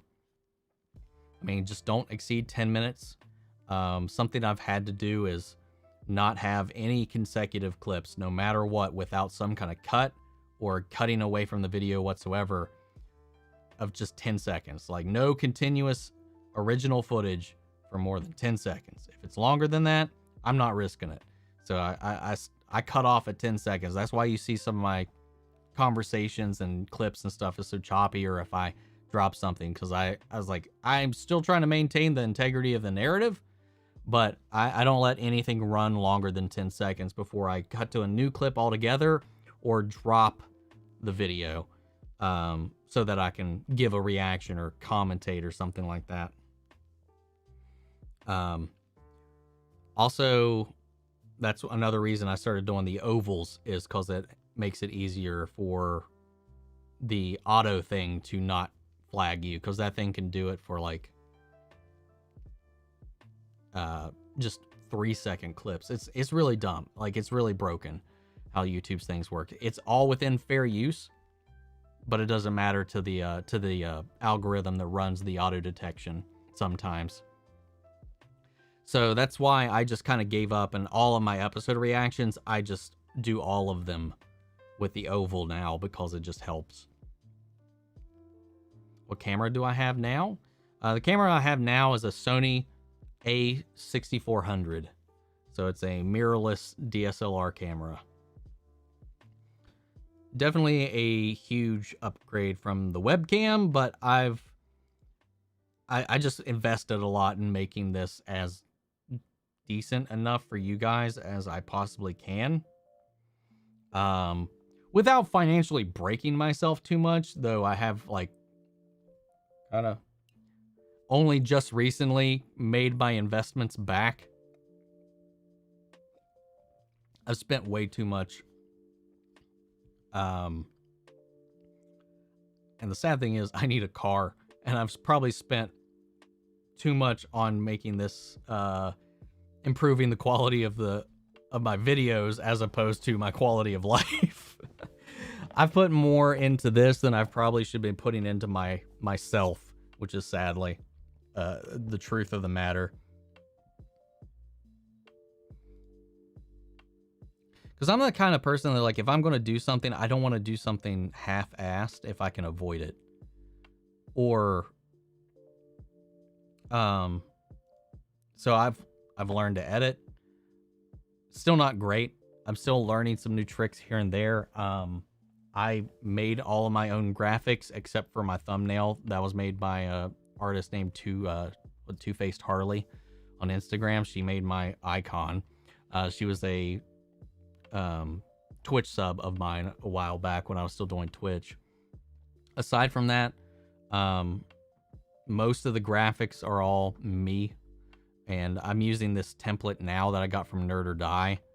So it's just been me forcing myself to learn as much as I can to make it look as decent as it possibly can. Because I think one of the things that hurt me the most, because like I missed the big YouTube wave, because that's really when I wanted to start doing it, was like 10 years ago. But like I always put it off because I just wasn't confident in myself or what I had to work with. So I just postponed it all.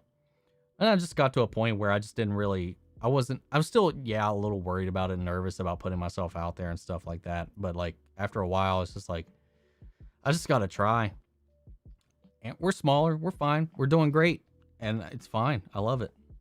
$5 towards your Batmobile. Oh, well, thank you, Marcus. That's sweet. Thank you. I really appreciate that.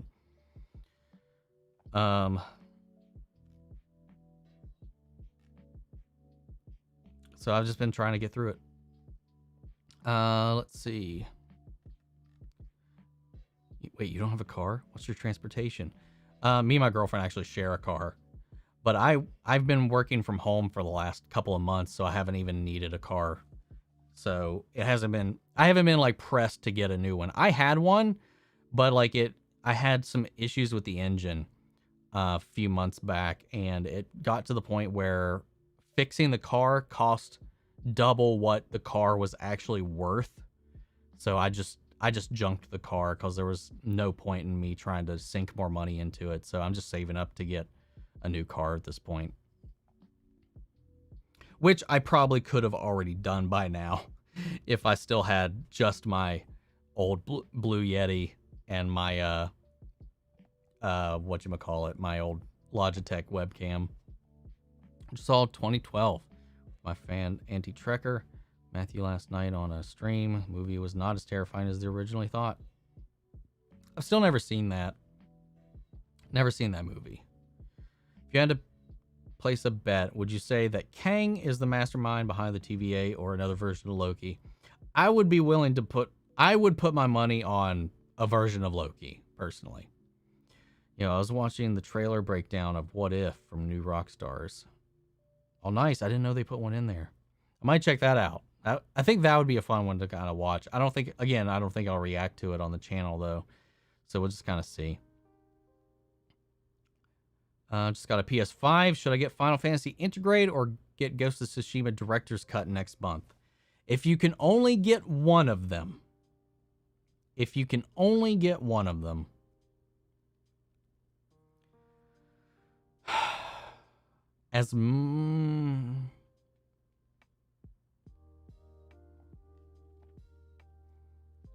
See, I'm a huge Final Fantasy VII guy, so this is a tough choice. And Ghost of Tsushima has been one of my favorite original IPs we've got in a long time.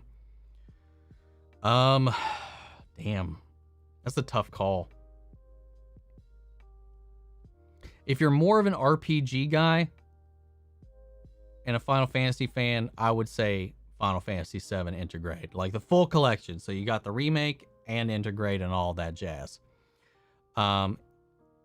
If you like open worlds, customization, samurai, realistic historical drama, stuff like that, just slaughtering people endlessly, exploration, Ghost of Tsushima is a win. And I'm the type of person, I've talked about this before, like it's hard for me to focus on like open world games, and I played that game for like a week nonstop. I put 100 hours into that game. Got all the trophies and everything. So like I think that's a testament to that movie game.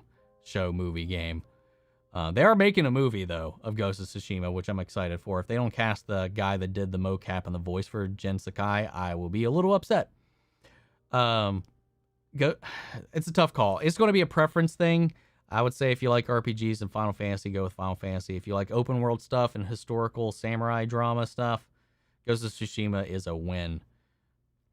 Well, I did reviews for Stargirl when it came out. Did the Arrowverse new update on TikTok. I have 10K followers. Nice. I've got like 4 followers on TikTok. I've only made like 3 TikToks. Would you stop? I've got 2 followers. Suck it. Suicide Squad, King Shark equals Harley Quinn. Dude, I'm gonna be simping for King Shark, man. King Shark is King Shark and Peter Capaldi as the Thinker are 2 things I'm really looking forward to in Suicide Squad. I'd love a series following Red Guardian or Melina. That'd be cool. That would be cool. I don't know if they could carry a series though, but that would be pretty interesting. I'm not, they're great actors. I just don't know about the characters. We'll just have to see. I was hoping that Melina would turn into an antagonist. I think she was a good villain for Yelena going forward. That would have been, I think that could have been really interesting if they played it that direction, but we'll see. I like what they did with it. They didn't go that dark with the story, though, which I can respect. I like Rachel Weisz. I think she does a great job. She would make a good villain, but I'm glad they went the direction that they did. Excited to be introduced to Tim and Barbara. I'm assuming you're talking about in Titans. Again, like I hope Titans isn't just overcrowding itself, but I'm curious to see what they do next month when Titans drops. Don't know much about Final Fantasy, but I've seen Ghost of Tsushima and it's a pretty incredible game. Yeah, man, it blew me away. Again, it's not based on anything except some historical facts. It's pretty dope. I want to see a Flash Season 7 discussion between you and Akasan. I can tell you, I'll like it probably more than him. I watch his stuff, but yeah, it would be fun. We disagree on quite a few things, but it would be an interesting discussion. I like Akasan. He's been really cool. Any of the times that I've talked to him. Season 1 of The Flash, why didn't Thawne run into negative speed force to avoid being erased from existence? Big plot hole. We don't know that he, I mean, it being what's the word I'm looking for? Artificial. It might not be a place for him to be able to run to. We don't know how that exactly works. But he just runs from his death by evading time, but just running through time. It's not a plot hole. It's just exactly what happens in the comics at some point too. Just saw this. We actually saw a shot of a scene for Time Theater getting pummeled by. Yeah, I remember reading that there was actually a shot in episode 1 in the Time Theater of Loki being conked out by a frog Thor, and they cut it because of the story they needed to keep the story going a little bit. That would have been fun. That would have been a fun little callback and nod. Which MCU film has Scarlett Johansson's best performance as Black Widow? Best perform. I don't know, man. I think it's up there between Endgame and Winter Soldier. I think she was really good in Winter Soldier. I think that was a lot of fun. What's up, all new nerds? You specifically, what's your issue was about the car? I don't know. I think there was something wrong with the alternator and a bunch of other shit. So I don't even know. It was barely road passable because there was also a lot of rust on the frame and whatnot too at the time. There was a couple holes in the paneling too that had eaten through. It was not a great car. That was a replacement for a car I'd actually got totaled in a car wreck a few years back. So I didn't spend a whole lot to replace that car, which was my first car. So I didn't really have the best of car to replace that one, and then that one went to shit, and I just, it is what it is. But I'll be able to get something decent here soon, I hope. Black Widows versus the Dora Milaje. Who wins? Probably the Dora Milaje. I don't know, though. It's really hard. But that would be a good fight. Bad Batch were the cameo of the week this week. Yes, they were. They cameoed in their own show. Somebody made a comment. What did they say? There was a funny comment that I read that made me laugh. Let me see if I can find it real quick. It was to the episode of Bad Batch this week. It would probably be smarter and easier to do this if I just went to the Bad Batch video instead of scrolling through everything. Let's do newest first.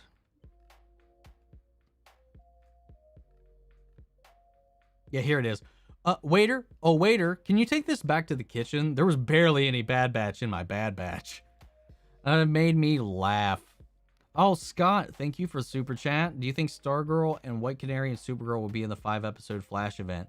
I think Stargirl is a possibility. White Girl. Well, that is what they both are. All three of them actually are. White Canary and Supergirl. Supergirl, I think, might be a little bit of a stretch. Sarah Lance, possibly. I think Stargirl might be a good chance. All we know so far is that Jefferson, Cress Williams is in talks to reprise his role as Black Lightning for the 5-episode crossover. Have you seen the leak regarding Loki? No, I haven't seen any leaks. I would prefer not to see any leaks, especially if it has any regards to the finale. Later, Daniel. Haven't played Final Fantasy before, just the demo for Final Fantasy VII PS4. I liked it, but Ghost looks awesome too. Okay, so this is a mild spoiler, I guess, for Final Fantasy VII. It says it is Final Fantasy VII Remake. While it is kind of that, it's in a way a sequel to what came before. I can't really explain that without spoiling things, but there's been plenty of people that I know that have gone into it completely blind. Never played a Final Fantasy game in their life. They played it. They got through it fine. It was a little confusing for them, but they were able to get through it and really enjoy it. It's built to kind of... The way it's framed, though, is if you've played it, the original Final Fantasy VII or any of the games that have come up as sequels or prequels to Final Fantasy VII. I'm not talking Final Fantasy VI, Final Fantasy VIII. There's Final Fantasy VII prequels, Final Fantasy VII sequels, and this thing kind of plays with all of those things. So like it's really best if you have an idea. It might not hamper your experience, but it will enhance your experience if you have familiarity with what came before. So if you haven't played any of them, I would probably recommend going with Ghost of Tsushima. I think you might have a good time with that. I mean, you could go either way with it, but if you've got no attachment to Final Fantasy prior to this, I would go with Ghost of Tsushima. Otherwise, you could go into it, and it might make you interested to go back and revisit some of the previous games. But there's going to be some things in there, definitely, that will confuse you as you go through it if you actually haven't played Final Fantasy VII, which is another reason that it was a little bit of a divisive thing was when the game came out. For some people, is that it wasn't... The title's not wholly accurate. If I'll say that. I feel like besides the post-credit scene, this film fits perfectly after Civil War. If someone watches the MCU for the first time, I'd suggest watching it after Civil War instead of the release order. I agree with that. I do.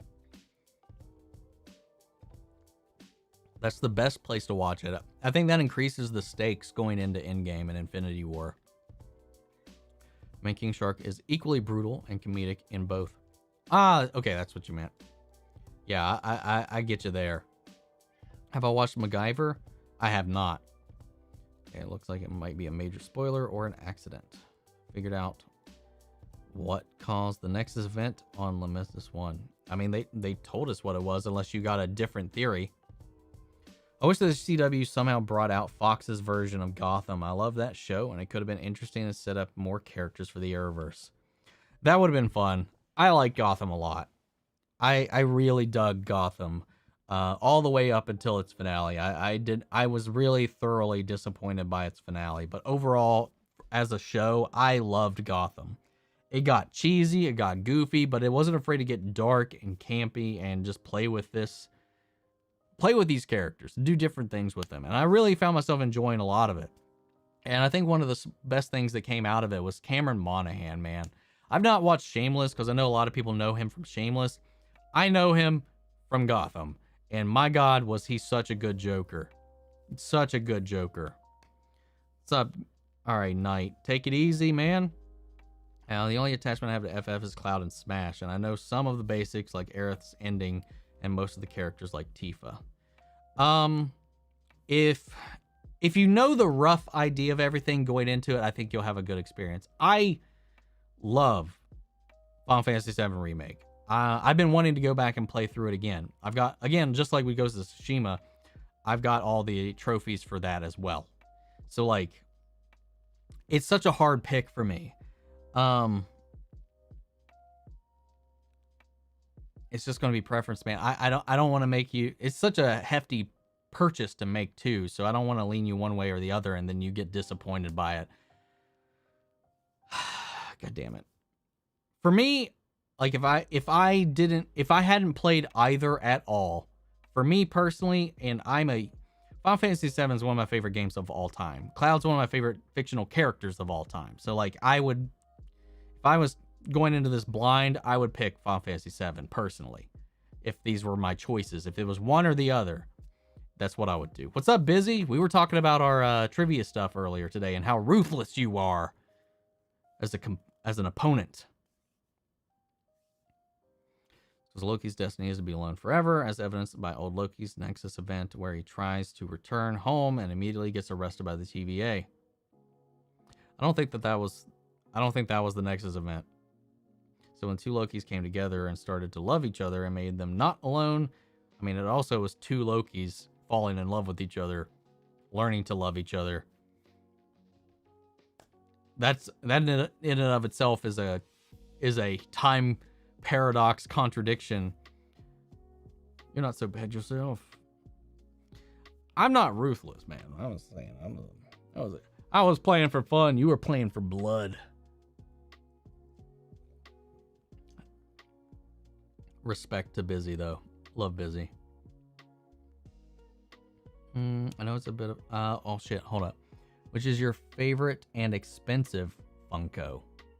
What's my most expensive Funko?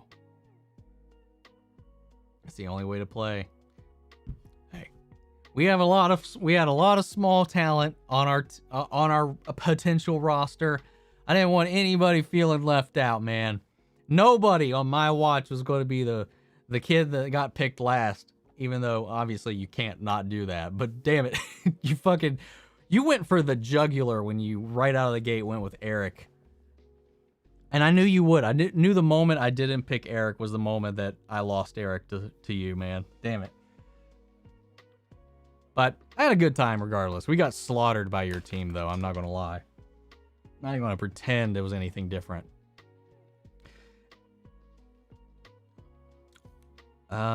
Shit. I don't know. I don't know what the most expensive one is. Probably this big old fucking foot tall Mandalorian and Mando and Baby Yoda.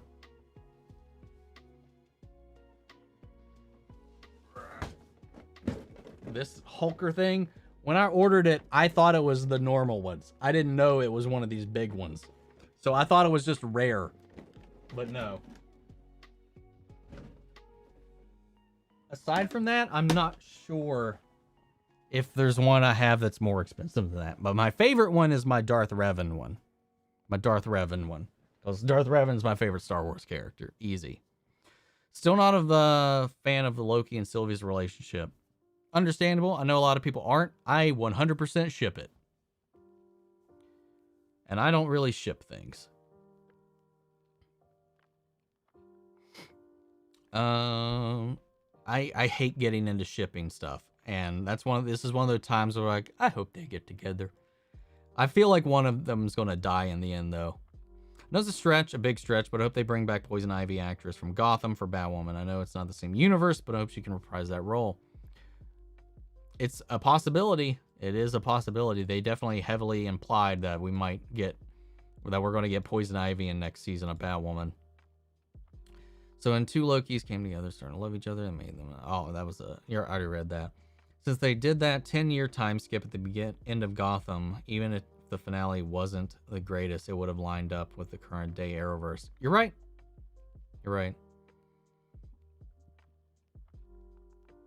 And which is why they said, have you ever seen? I mean, I feel like Mobius explained it perfectly. I think that's the explanation as to why it happened, is what Mobius said.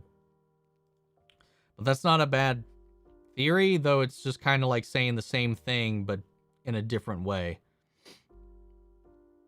You think Legends will end? Will Sarah finally die for good? I'm sorry. Sarah did finally die for good. Die for good. I'll die on that hill because they haven't told me anything different yet. Now it's just a clone of Sarah that we're following. Anyway.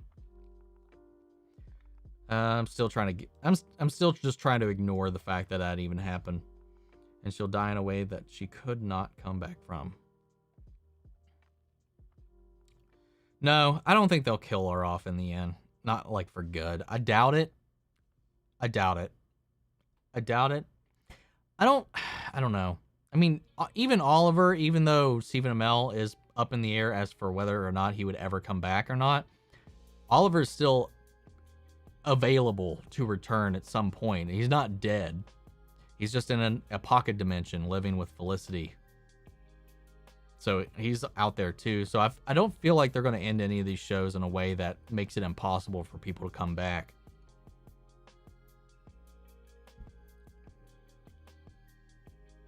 It's super in character for Loki, 100%. It is. When you're a narcissist like that, who are you really going to fall in love with other than yourself? Also, because he's got a lot of self-loathing. It's about character development, so it's a lot about self-acceptance, because a lot of what we saw in episode 3 and episode 4 is them seeing things in one another, like seeing positive things in the other, in both of them. Like Sylvie's seeing things in Loki that she's never seen in herself, that makes her realize that she has those in her as well. Same with Loki looking into her. Like, he has her strengths. They are the same. So like everything that they learn about each other helps them grow as people, because they've been so self-loathing. They've been put down by the universe, by the world, by everybody, that it's hard for them to look at themselves and love themselves. So it's a metaphor for self-love, and I like that about the two of them. But it also, the flip side of that, plays into their own narcissism, which I love. So it works on multiple levels. Plus, they're just cute together. Like, just let's just be honest, they're cute together. I think it's confusing, but because don't know for sure if Seraph's soul transferred or not to her new body, but it seems like it did for Bishop, or it's just copied memories. Like he said, our brains are just, our memories, or who we are, is just a collection of data in our minds and synapses and chemicals, and he can just copy that. But he makes no mention of the soul. So until they say otherwise, OG Sarah's soul is in hell, heaven, or wherever she went. Who knows? Because we obviously know Bishop doesn't believe in the soul, but we know that for a fact in the DC universe, souls exist, and that the Avas have separate souls, so each clone, even being a copy, would have its own individual soul with its own different experiences and life and all that together. So I can feel like this Sarah is just a new soul with a new body, with all the memories, experiences, and personality of the original, but it's still just a copy. Which is where I'm in, and I will die on that hill until somebody tells me otherwise. Am I caught up on Lucifer? I have not watched it at all. It is one of those shows that I've been putting off because I don't know if I want to revisit it like as a reaction series, because I know it's pretty huge.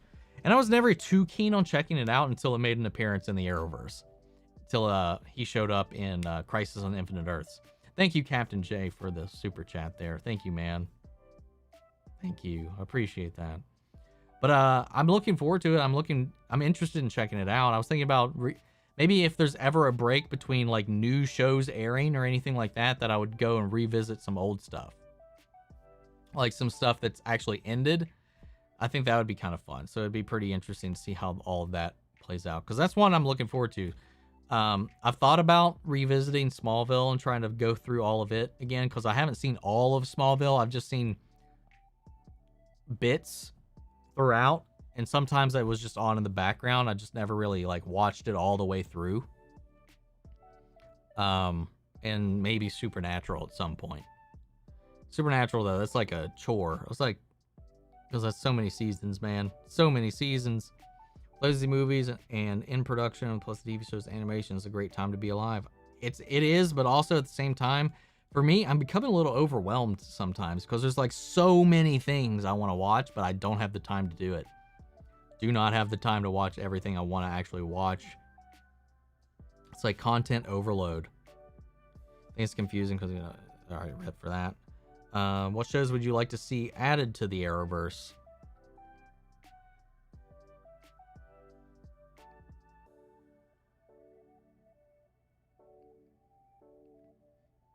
Doom Patrol and Titans, actually. Are we... I assume we're considering shows that, despite appearing in Crisis on Infinite Earths, if they're not Earth Prime, you're considering it not Arrowverse. If we're talking about that, I'd like to see Birds of Prey, Smallville,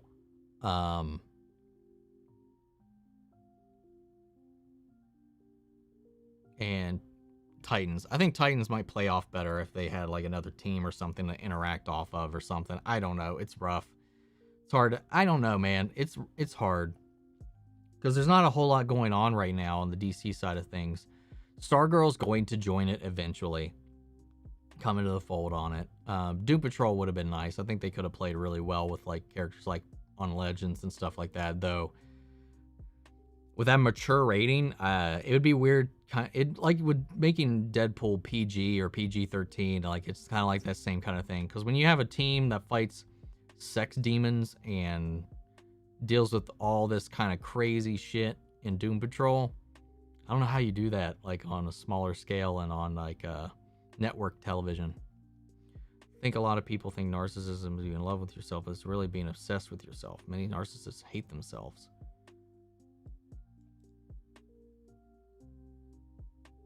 I mean, it depends on how you're obsessed with yourself, but Loki's still a narcissist, so it is still very fitting.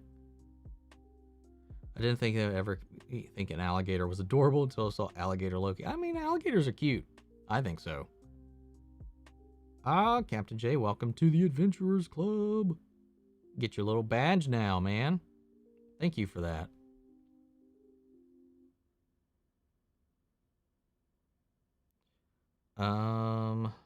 Every time I saw him waddle along, it was the most adorable thing I'd seen. It's crazy what happened with Lucifer. I don't know anything about it, so I don't know what's going on with it. The OG Miss Minutes was the paperclip assistant on Microsoft Word. I miss that guy. I found him so annoying, man. I'm not gonna lie, I was so annoying. It's definitely a great watch, hands down. The funniest DC show, in my opinion. If he showed up in Crisis on Infinite Earths, then is he the DC Lucifer or just regular Lucifer? Well, I mean, Lucifer, the show, is a DC show. So, I mean, it's kind of the same thing. It's an adaptation, obviously, but it's a DC property. And that's what it's based on. More hyped for Eternals or Shang-Chi? Shang-Chi. I'm looking forward to Shang-Chi more. I'm a sucker for martial arts films, and I'm looking forward to that. And we still don't really know what the stakes are or the plot or the whatever is of Eternals. It's just a lot of hype right now for it. And we don't really know much about what the story is going to be, what the threats, the stakes, all that's going to play into. Shang-Chi, we have a more solid idea of what it's going to be. Plus, I like martial arts stuff, and the action looks great from what we've seen so far. There seems to be a tournament. I'm down. I'm looking forward to Shang-Chi, and I want to see how they redeem the Mandarin. I think Bart and Nora's show would be cool if they are in season 8. I'd be down. Just from the like 2 lines that Jordan Fisher gave as Bart Allen, he encapsulated that character so well. I'm really excited to see him in the next couple episodes and see how that goes. You just made me really want a Legends and Doom Patrol crossover. I think they would mesh really well. Legends does get away with a lot of mature content despite being on the time slot that they're in. So I feel like they could easily kind of blend that together and make it work. I think Titans on Arrowverse would be confusing due to 2 Deathstrokes. No, it wouldn't be confusing because we've seen 2 of every character on the Arrowverse. They could just be doppelgangers or a rewrite from Crisis, because we haven't seen Manu Bennett since Crisis. We don't even know what he's up to, what he does. Again, because that's another casualty of WB. They weren't allowed to use Deathstroke anymore. There was a conflict with WB and Arrowverse and Manu Bennett and all this jazz that they weren't allowed. Arrow wasn't allowed to have him in there anymore. So who knows? Do I watch Blind Wave? All the time. All the time. Love Blind Wave, man. What's up, Jason V? I'd like to cross over with Arrowverse Doom Patrol on HBO Max, though. Imagine Grant Gustin showing up on Doom Patrol and throwing out an F-bomb. Oh, that would be funny. That would be great. Doubt they will they will, but I hope the MCU doesn't ruin the Fantastic Four. Not for the third time. I feel like third time's got to be a charm, man. The MCU is not made, as far as a hero goes, an iteration of them that I haven't really at least enjoyed more than their comic book counterpart. I have to imagine the Fantastic Four they make will at least be pretty decent. At least decent enough. It's got to be better than Fan Four Stick. And I actually enjoyed, for what it was, the first Fantastic Four film. Like with Chris Evans. I didn't mind it. It wasn't perfect. It was cheesy. It was kind of dumb, but it was kind of like whatever for superhero movies at the time. I thought it was pretty enjoyable. Rise of the Silver Surfer, however, was not so good. But Fan Four Stick was like a joke. Can't get into it. Couldn't even try it. And I think Kevin Feige's got a passion for this to a point where I think we'll see them done justice at least. Would you ever cosplay? I have before quite a few times. One of which is the Evan Peters Quicksilver. Go to the community tab. You can scroll back a little bit, and I have that posted on there actually. Can't wait to see Shang-Chi in theaters. Me either. Hate WB so much. Yeah, me too. Me too. What's up, Julius? I imagine what Legends would get away with if they were on Doom Patrol. It would almost be too crazy. Yeah. Like I said, they push the limits of what is acceptable to talk about and do on daytime television. So, like, if you gave them full reign on a mature show, I think that would be fun. I'd love to see it. Did I hear you say sex demons? I missed what show you were talking about. I feel like I may have wasted my life. Doom Patrol, man. That show is raunchy, dirty, filthy, and so much fun. It's like they harsh and coarse language, gore out the ass, nudity, sex, drugs, all of it is in Doom Patrol on HBO Max. I can't wait for season 3. Can't wait. I love that show. Do you think you don't think Marvel Fantastic could be great, just decent? I don't know. I think at worst it'll just be decent. Is it just me, or does anyone else absolutely hate how they brought everyone back from the dead in Arrow season 8?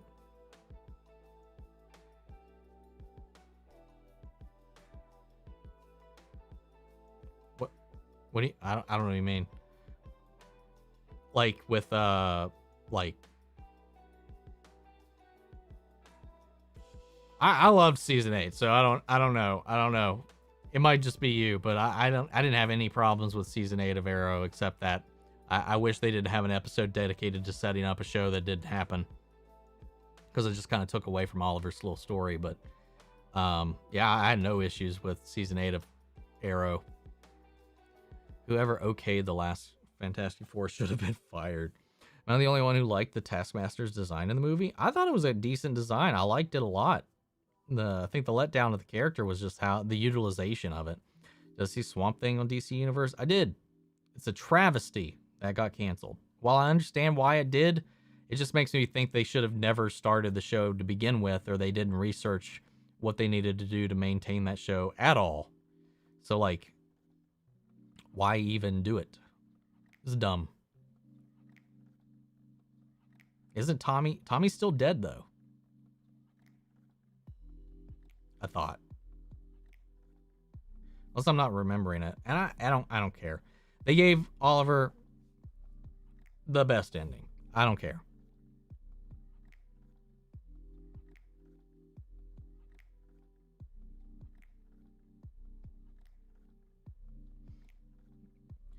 Nah, I mean, I disagree. Like, I understand.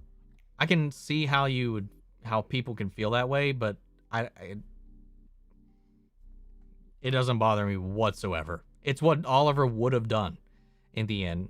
If you had all cosmic power in the universe and you sacrifice yourself to use it to bring everybody you loved or cared about back to life, hell yeah, makes sense. Do it.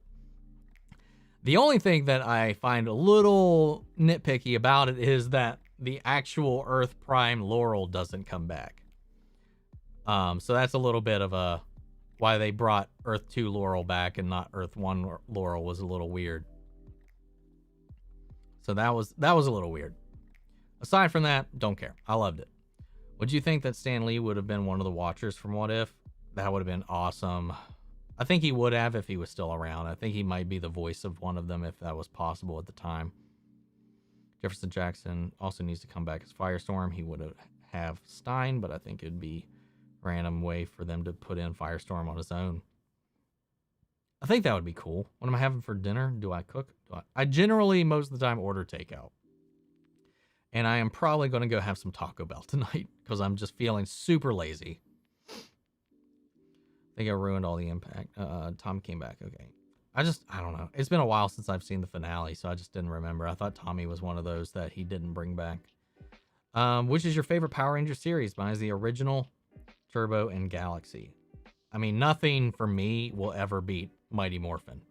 Mighty Morphin's hands down, for all time, my favorite Power Ranger series.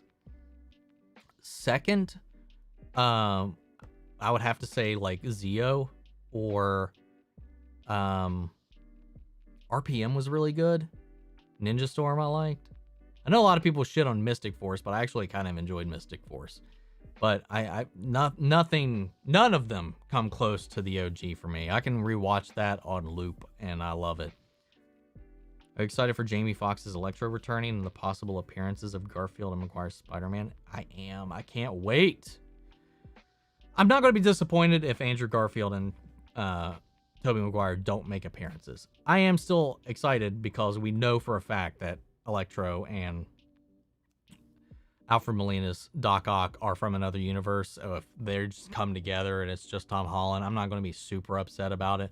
I'm not too worried about it because it's still up in the air, but I'm super excited for that movie. So excited. I liked Earth 1 Laurel more than Earth 2. I like both.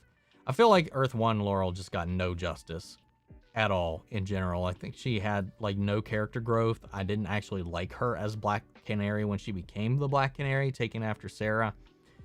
So like I understand why they went with Black Siren, making her the new canon Black Canary in that universe, because honestly she was more accurate despite her backstory.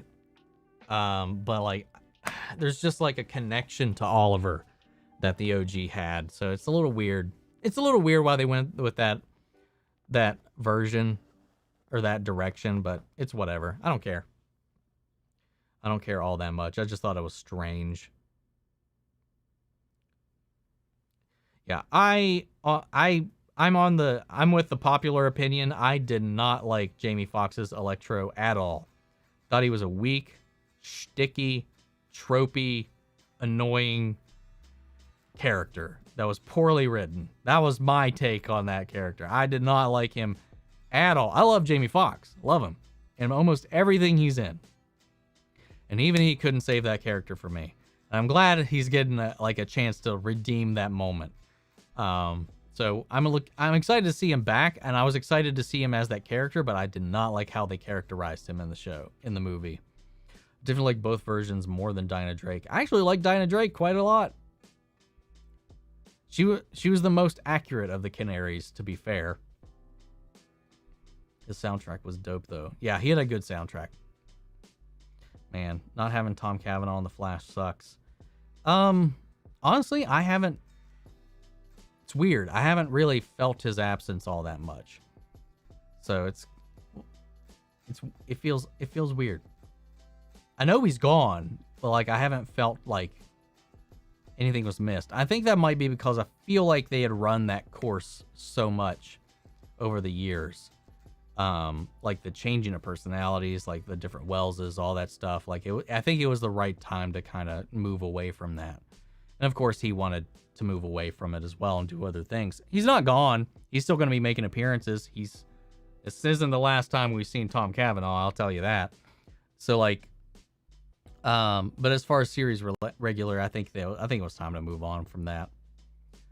Hated the Green Goblin. That was the dumbest character ever. Like the Sam Raimi version of Green Goblin, the Power Rangers Green Goblin. I I think what I'm really going to miss is Cisco. But again, Cisco in the same way, they've kind of not really known how to integrate him into the story these last few seasons. Because again, they've kind of run the course with his character as well. Especially whenever they done that dumb shit with him taking that cure. I still think that's the dumbest thing they did was have Cisco take that cure.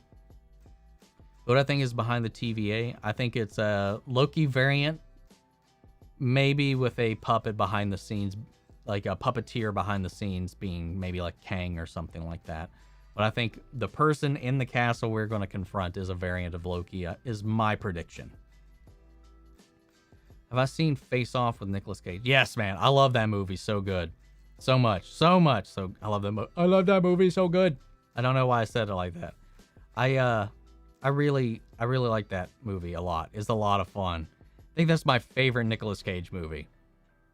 I heard that there's a reboot in the works, and I think that is fucking stupid. But who knows? Maybe they can make a decent one. I feel like Black Siren wasn't planned from the start. Oh no, it was 100% damage control. Actually, I don't even know if it was damage control. I think because of the multiverse, they thought they could kill off a character and still keep the actress to do a different role because they just recently started really playing with the multiverse more. So it was their way of getting a cheap emotional reaction in season 4 without having to get rid of the character at all. It was just lazy. But then again, I just didn't feel like Earth 1 Laurel got any justice at all or build up. I never really bought her in any of her fight scenes, her action scenes, like her training, what she brought to the team. I didn't like her in the wig. I didn't really like anything about her being Black Canary after Sarah was Black Canary. I just didn't. I liked her as Black Siren. I thought she played that character better and was more fit to that and made more sense. That character was built up in a better way than Earth 1 Laurel was, so it was weird. I wish Harry would have been Team Flash's main Harrison Wells. Me too. I think that would have been cool. That would have been cool. I think we didn't get to live with original Harry much at all. Long enough, at least. Didn't care for Ultraviolet at all. And her death was pretty freaking cool. The way she evaporated looked nice. I did like that. I do think that she's fucking stupid for what she did. She's stupid for, like, gaslighting Allegra into blaming her for her own dumbass decision. It's like, you chose your family against your real family. You're the reason I'm dead. Ha! Blah, blah, blah. Fucking stupid. Get out of here. That was some shite writing to pull some dumbass. I hated that so much. Trying to guilt trip her for your dumbass going out there and doing that shit even though she just begged you to wait. Fucking A.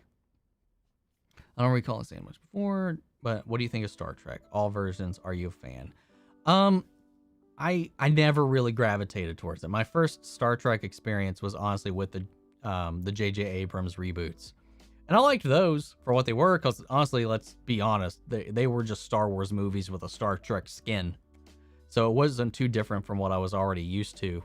As I grew up, because like growing up, like they just sounded boring to me. They looked boring, like they weren't exciting, like Star Wars was. As I got older, like learning what it's about, the ideals, the science, the kind of the mission statement of Star Trek has been something that I've become really open to, and I've actually been interested in like actually diving into some of it. I just don't really know where in particular to start. I know a lot of things about Star Trek, but the only thing outside of the reboots that I've seen First Contact. That's the only other thing I've seen. But I've had an interest in actually trying to get into that universe more.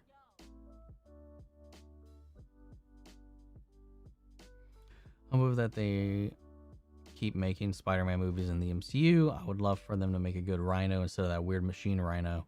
Want to semi CGA Rhino? I don't know why. Yeah, I really do want to. I do want Tom Holland to stay in the MCU. I do want that. I'll say that at least. Rhino, I could care less which way they go. I do prefer the organic Rhino versus the mechanical one. So we'll see where it goes. We'll have to see. But I do hope that Tom Holland stays in the MCU. Wish for Vader to meet Maul. In the comics, they do. I think that was non-canon comics, though. But it was a badass fucking fight. Am I excited for the Hawkeye TV show? Not really. I'm excited to see Yelena, but that's pretty much all I'm excited for as far as that goes. The show probably made Cisco take the cure because when he left the show, he couldn't just vibe and show up at any time. I guess that's a fair point. It's just, I don't know.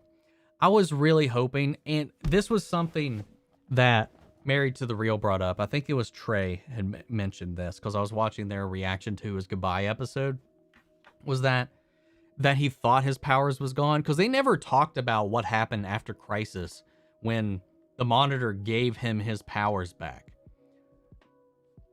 They didn't say his powers were temporary. They didn't say they just went away after Crisis. They just stopped acknowledging it, and he just started using the Mecha Vibe stuff.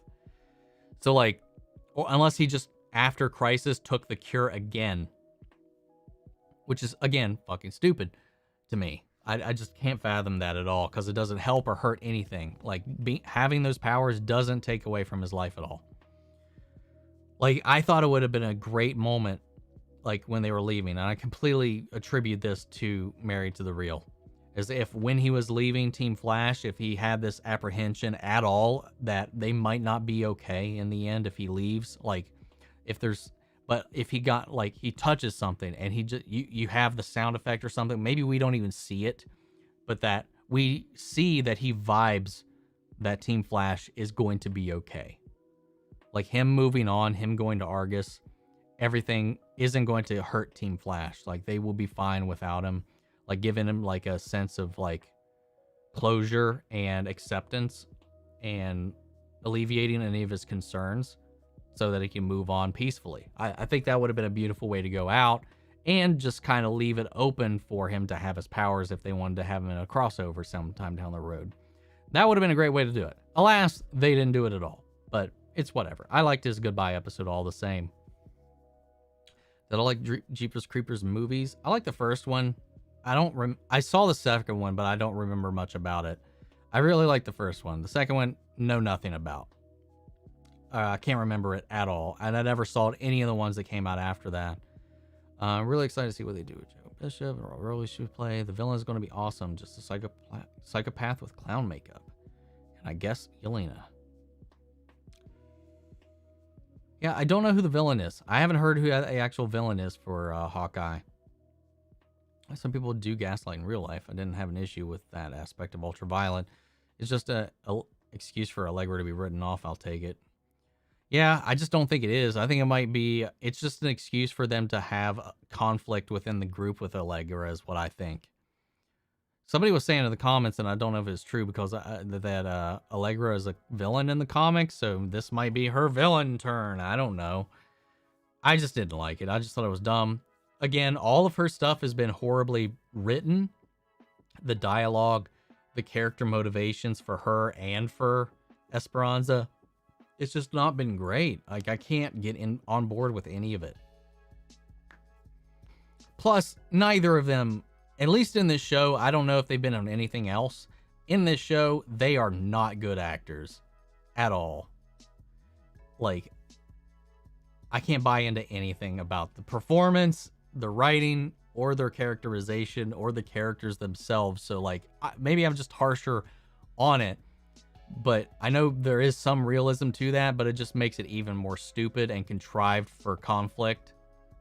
It's just forced, is all it is.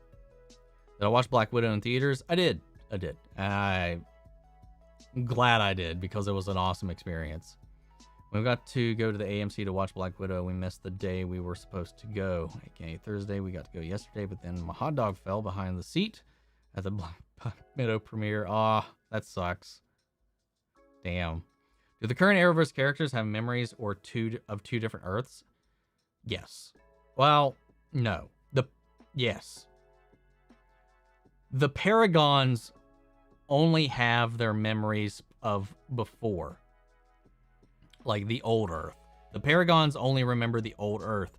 So they have to keep being educated on what is different now because they don't have their memories here.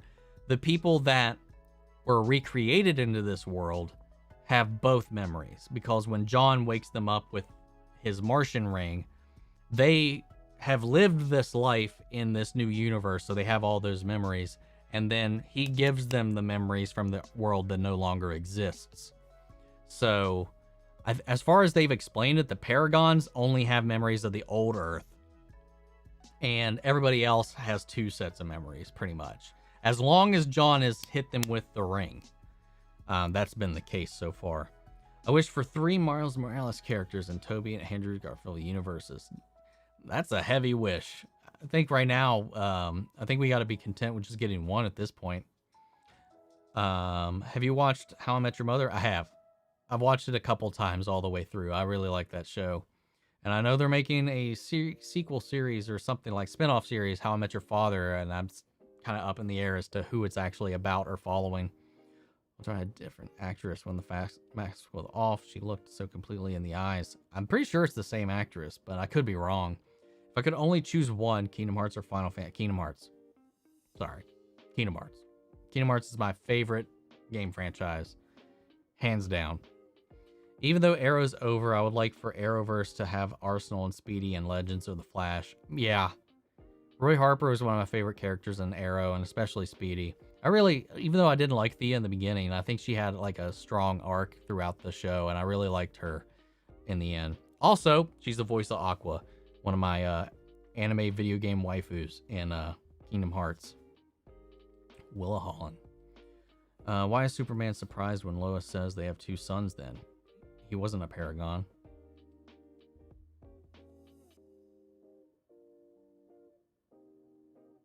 It's a good point. That is a good point. I don't know.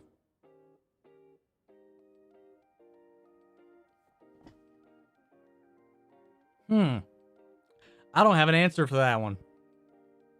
Unless John's ring overrides their current memories of this world. Because I know Clark at least got the ring treatment. So maybe, I don't know. That's a good question. That is a good question. I don't know.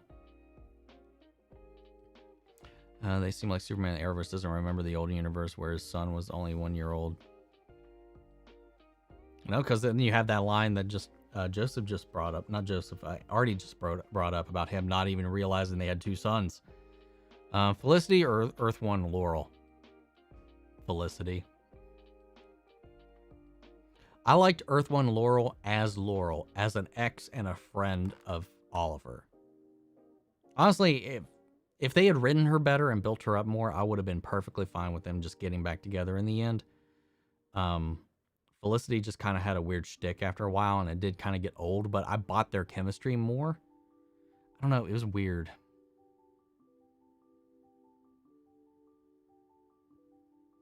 I just with Earth 1 Laurel had a better trajectory in the end. Would I ever get a Chucky doll or any horror dolls? Probably not. I mean, Chucky, Child's Play is one of my favorite horror movies, so I just don't know. I just don't think I would just buy a Chucky doll, though. I feel like Superman and Lois writers just don't care much for whatever happened in the Arrowverse before. Well, they also had to rewrite the show. Remember, the original draft for season 1 of the show was way more connected than what happened. They had to rewrite most of the season because of COVID. Because they were supposed to have a crossover with Batwoman in the first couple episodes of the season. They announced it. They made a big deal out of it. And then COVID happened. They had to shut down that crossover. It was going to be not a huge crossover, but it was going to be a pretty decent sized crossover between them. In the very first act, like the first half of Superman and Lois was going to have this crossover. So like, I'm just like, they just was like, all right, well, COVID happened. Let's just focus on us. I feel like that's all it's going to be. Because it's got a lot of the same people were producing this as the same of the other shows. So it's just whatever. I wish there was a little more nods and connectivity in there, but they've been playing it kind of safe, which I think has actually been working to its benefit. But there's a lot of babies out there that are going to be really sad and crying when John Diggle shows up next week. Laurel's kind of overrated in my opinion. It's just a lot of people are a fan of Laurel Lance from the comics. So like that version of her, the original Black Canary, well, second Black Canary technically. So there's just a lot of people that wanted that potential to come out of her in the show, and they just never really got there. The closest they got was with Black Siren, and that's about it. Did I like the Black Panther movie? In my opinion, it was easily the most overrated of the MCU movies. I liked it. It didn't blow me away. I thought the CGI fight at the end was kind of gross looking. Was all right. It was okay. Yeah, I mean, I liked it. I feel I like. I don't even know where I would like to rank it, honestly. But I mean, I don't. It's definitely not one of my favorites. But it's not like I didn't find it below average. I just found it. That was a good movie. I will never forget Felicity getting out of her wheelchair and literally walking out on Alfred. I think that was my least favorite moment in Arrowverse. I don't remember the situation surrounding that, but I thought it was a good scene. 120 Superman and Lois to be distanced from the Arrowverse. See, I've gotten to the point where I just want connectivity. And while I like it, it just like it creates plot holes. I mean, like when they don't acknowledge things. So that's why I'm like, well, what the fuck? And forcing it to stay distance when we know for a fact it is in the Arrowverse, like it creates plot holes. It does. And that's for me a little distracting sometimes when it's just like, And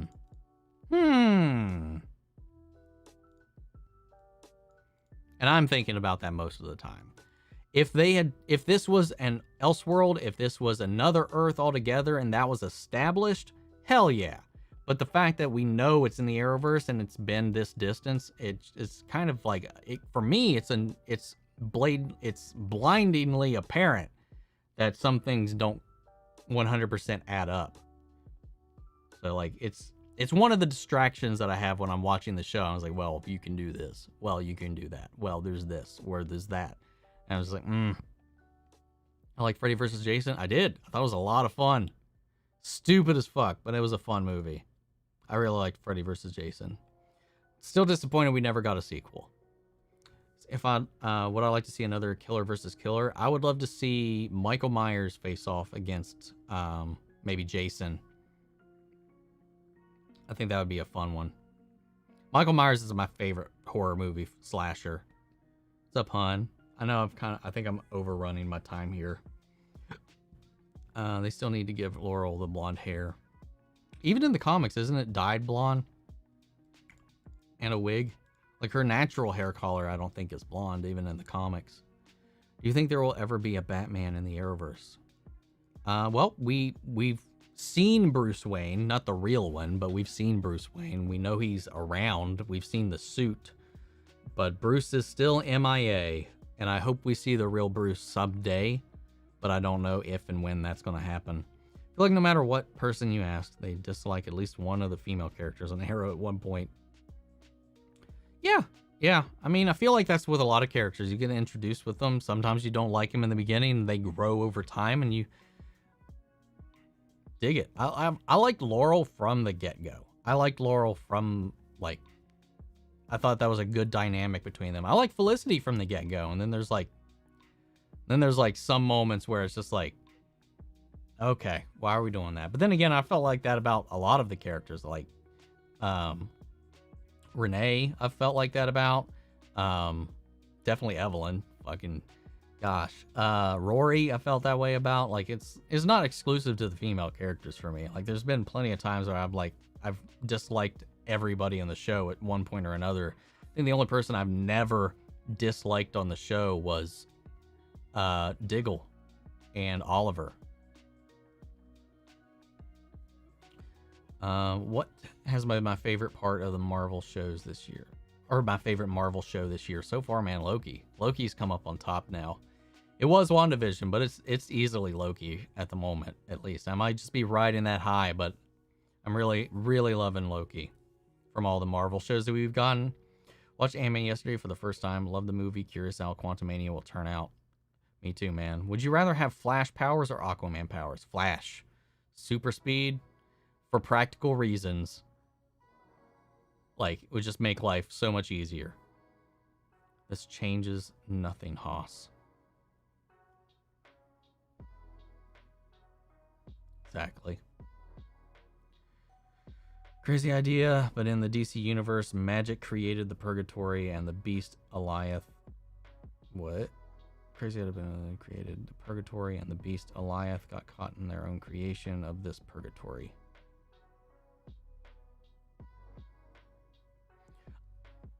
I'm sorry. I'm sorry, Damon. I'm not sure where you're going with that thought, because I'm really confused by the mention of the DC universe and magic creating the Purgatory and the Beast Eliath.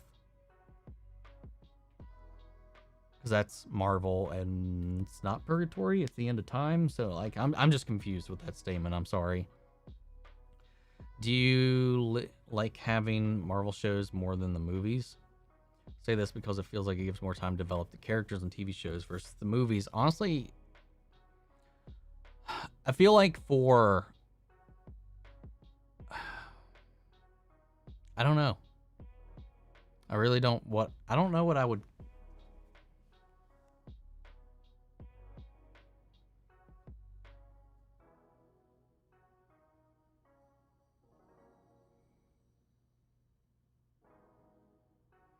Yeah, but the thing is, you said the DC universe, so that's why I was confused.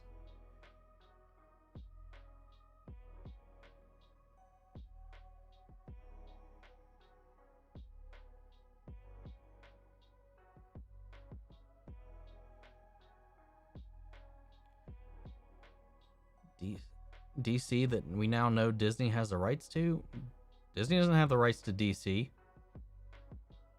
I'm so confused, David. I'm sorry. I would have to say I don't know, man. It's so hard. I love going to the theater and seeing just a good film.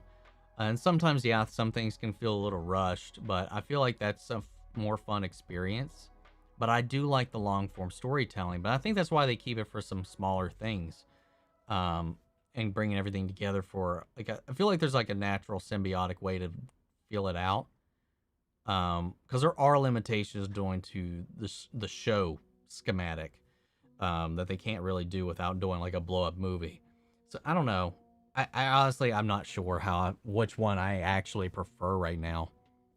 I think the Bad Batch would have benefited if they were released all the episodes at the same time. Bad Batch, probably. I think that's one of the few times I feel like it would benefit the show more to release it all at once. It would make it hell on me to talk about the show at all or to react to the show at all. But like, I feel like that's one of those shows where I would have benefited to just binge it, because not every episode is like 100% committed to the plot. And a lot of people waiting a week for that, it turns them off. So I feel like Bad Batch is probably one of those shows I feel like would have benefited from dropping all at once. Didn't Disney get the rights to Fox, which owns the rights to DC? Fox doesn't own the rights to DC. Warner Brothers owns the rights to DC. Fox only has the television rights to Batman, but not the movie rights to Batman or comic rights or anything else. I think that's another reason that we don't see Batman on television a lot, is because of the rights being all mixed up everywhere. Because I think the only thing that's in conflict with DC is some of the Batman stuff. The television rights are still kind of sprinkled somewhere. And I think Fox has the television rights to some of those elements. Rights are so confusing. Like Robin Givens, who's been cast in Batwoman, but I just can't, because they took out the Kane family and literally replaced them with the main family of Batwoman. So I honestly, I don't think I'm definitely not going to do, at this point, I definitely feel like, unless something changes, I'm not going to react to Batwoman season 3. I'm not looking forward to. They set up a lot of seeds for it to be better than season 2, but I'm still super disappointed in the direction that they've decided to take things. So I don't know if I'm going to follow it anymore or not. I'm going to watch it on my own time. I just don't know if I'll even talk about it on the channel. Unless it's like in a setting like this, if you guys ask me about it. Just had been wondering with the boner idea, maybe Disney was going to start introducing DC characters. They can't do that, unfortunately. Warner, they might actually handle their characters with a little more respect than fucking Warner Brothers. Warner Brothers is such a shit company when it comes to like caring about the IPs they own. Just care about the money at this point, and it's showing, man. It's showing. They're finally getting some creatives in there that have some passion for the films they're making, but again, it's causing deviation from what people expect and what people want. So I think DC is going to forever at this point just be a mixed bag. Mixed reception across the board, but we'll see.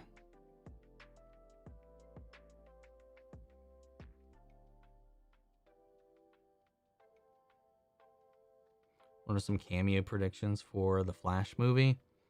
I think I would be honestly surprised if we don't see Grant Gustin in the Flash movie. Maybe Chris O'Donnell. Maybe I don't know. See, it's another one of those things where it's like the possibilities right now, the way things are set up, are infinite. But I think Grant Gustin is a given. To at least be mentioned that he's met another version of himself out there. So there's a reason Walter Amada forced that to happen. So we'll see. That's the one I want. That's the one I expect. I actually kind of expect the scene that happened in Crisis to actually be a part of the Flash movie. Maybe it was originally, and maybe it's been rewritten since then, but I still really want them to be in there. Yeah, the multiverse is coming, and all it's going to do, really, I think, is springboard bringing in all the elements that they acquired from Fox and the other platforms, bring them together, like the X-Men, like Deadpool, and stuff like that. Michelle Pfeiffer, yes. I'd like to see her in there. Like, I was having a hard time just thinking of who we might have show up in these. Though she died in that, so I'm not sure how they would pull that off. Don't know. Maybe even a Jack Nicholson Joker. John Wesley Shipp Flash, I would love to see. Mark Hamill Trickster. What else? Tom Welling. Do it. Do it. Yeah, they definitely changed the aspect ratios and their camera for that scene. Which carried out through that just became the look of the Speed Force for just this episode. That has never been the case in the show ever before.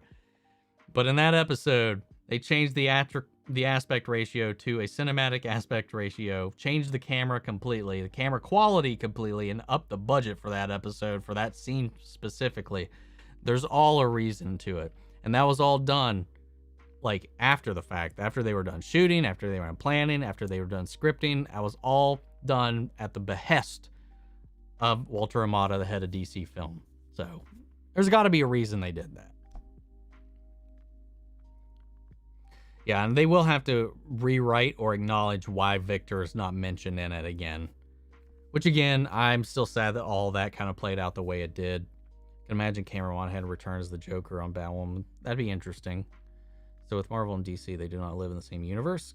From someone who's not read. No, they're not. They are separate companies, separate universes, separate everything. They have in the past worked together and done some crossovers in comics called Amalgam Comics, where they have played around in their own little things, but that was like a long time ago. But they, in general, are completely separate IPs. DC is owned almost in whole by Warner Brothers. Marvel is almost in whole owned, well, Marvel is spread between Sony and Disney so far. So that's one of the whole things there. Catwoman didn't die. She was looking at the bat signal at the end of the movie. Are you sure? Because she electrocuted herself.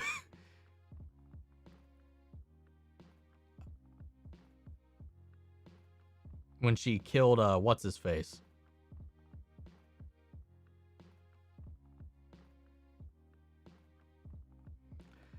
It's been a few decades since I've seen that movie, so I'm wholeheartedly down with being wrong. But guys, we're going to need to wrap up. I need to get some food. We've been going on for almost 3 hours. Thanks, everybody, for tuning in, for the super chats, for the conversations. If you have any questions, join the Discord. I'll post a link for you guys real quick.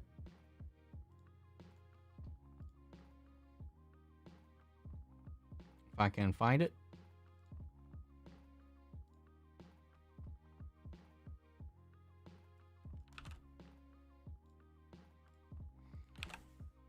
And if you have any questions, you can come in there, ask me there, in the channel specifically, or you can just drop them in a comment to this video here after it posts. Oh, it should be after we end the stream. But thanks everybody for tuning in. I'll catch you guys next time. Take care, everybody.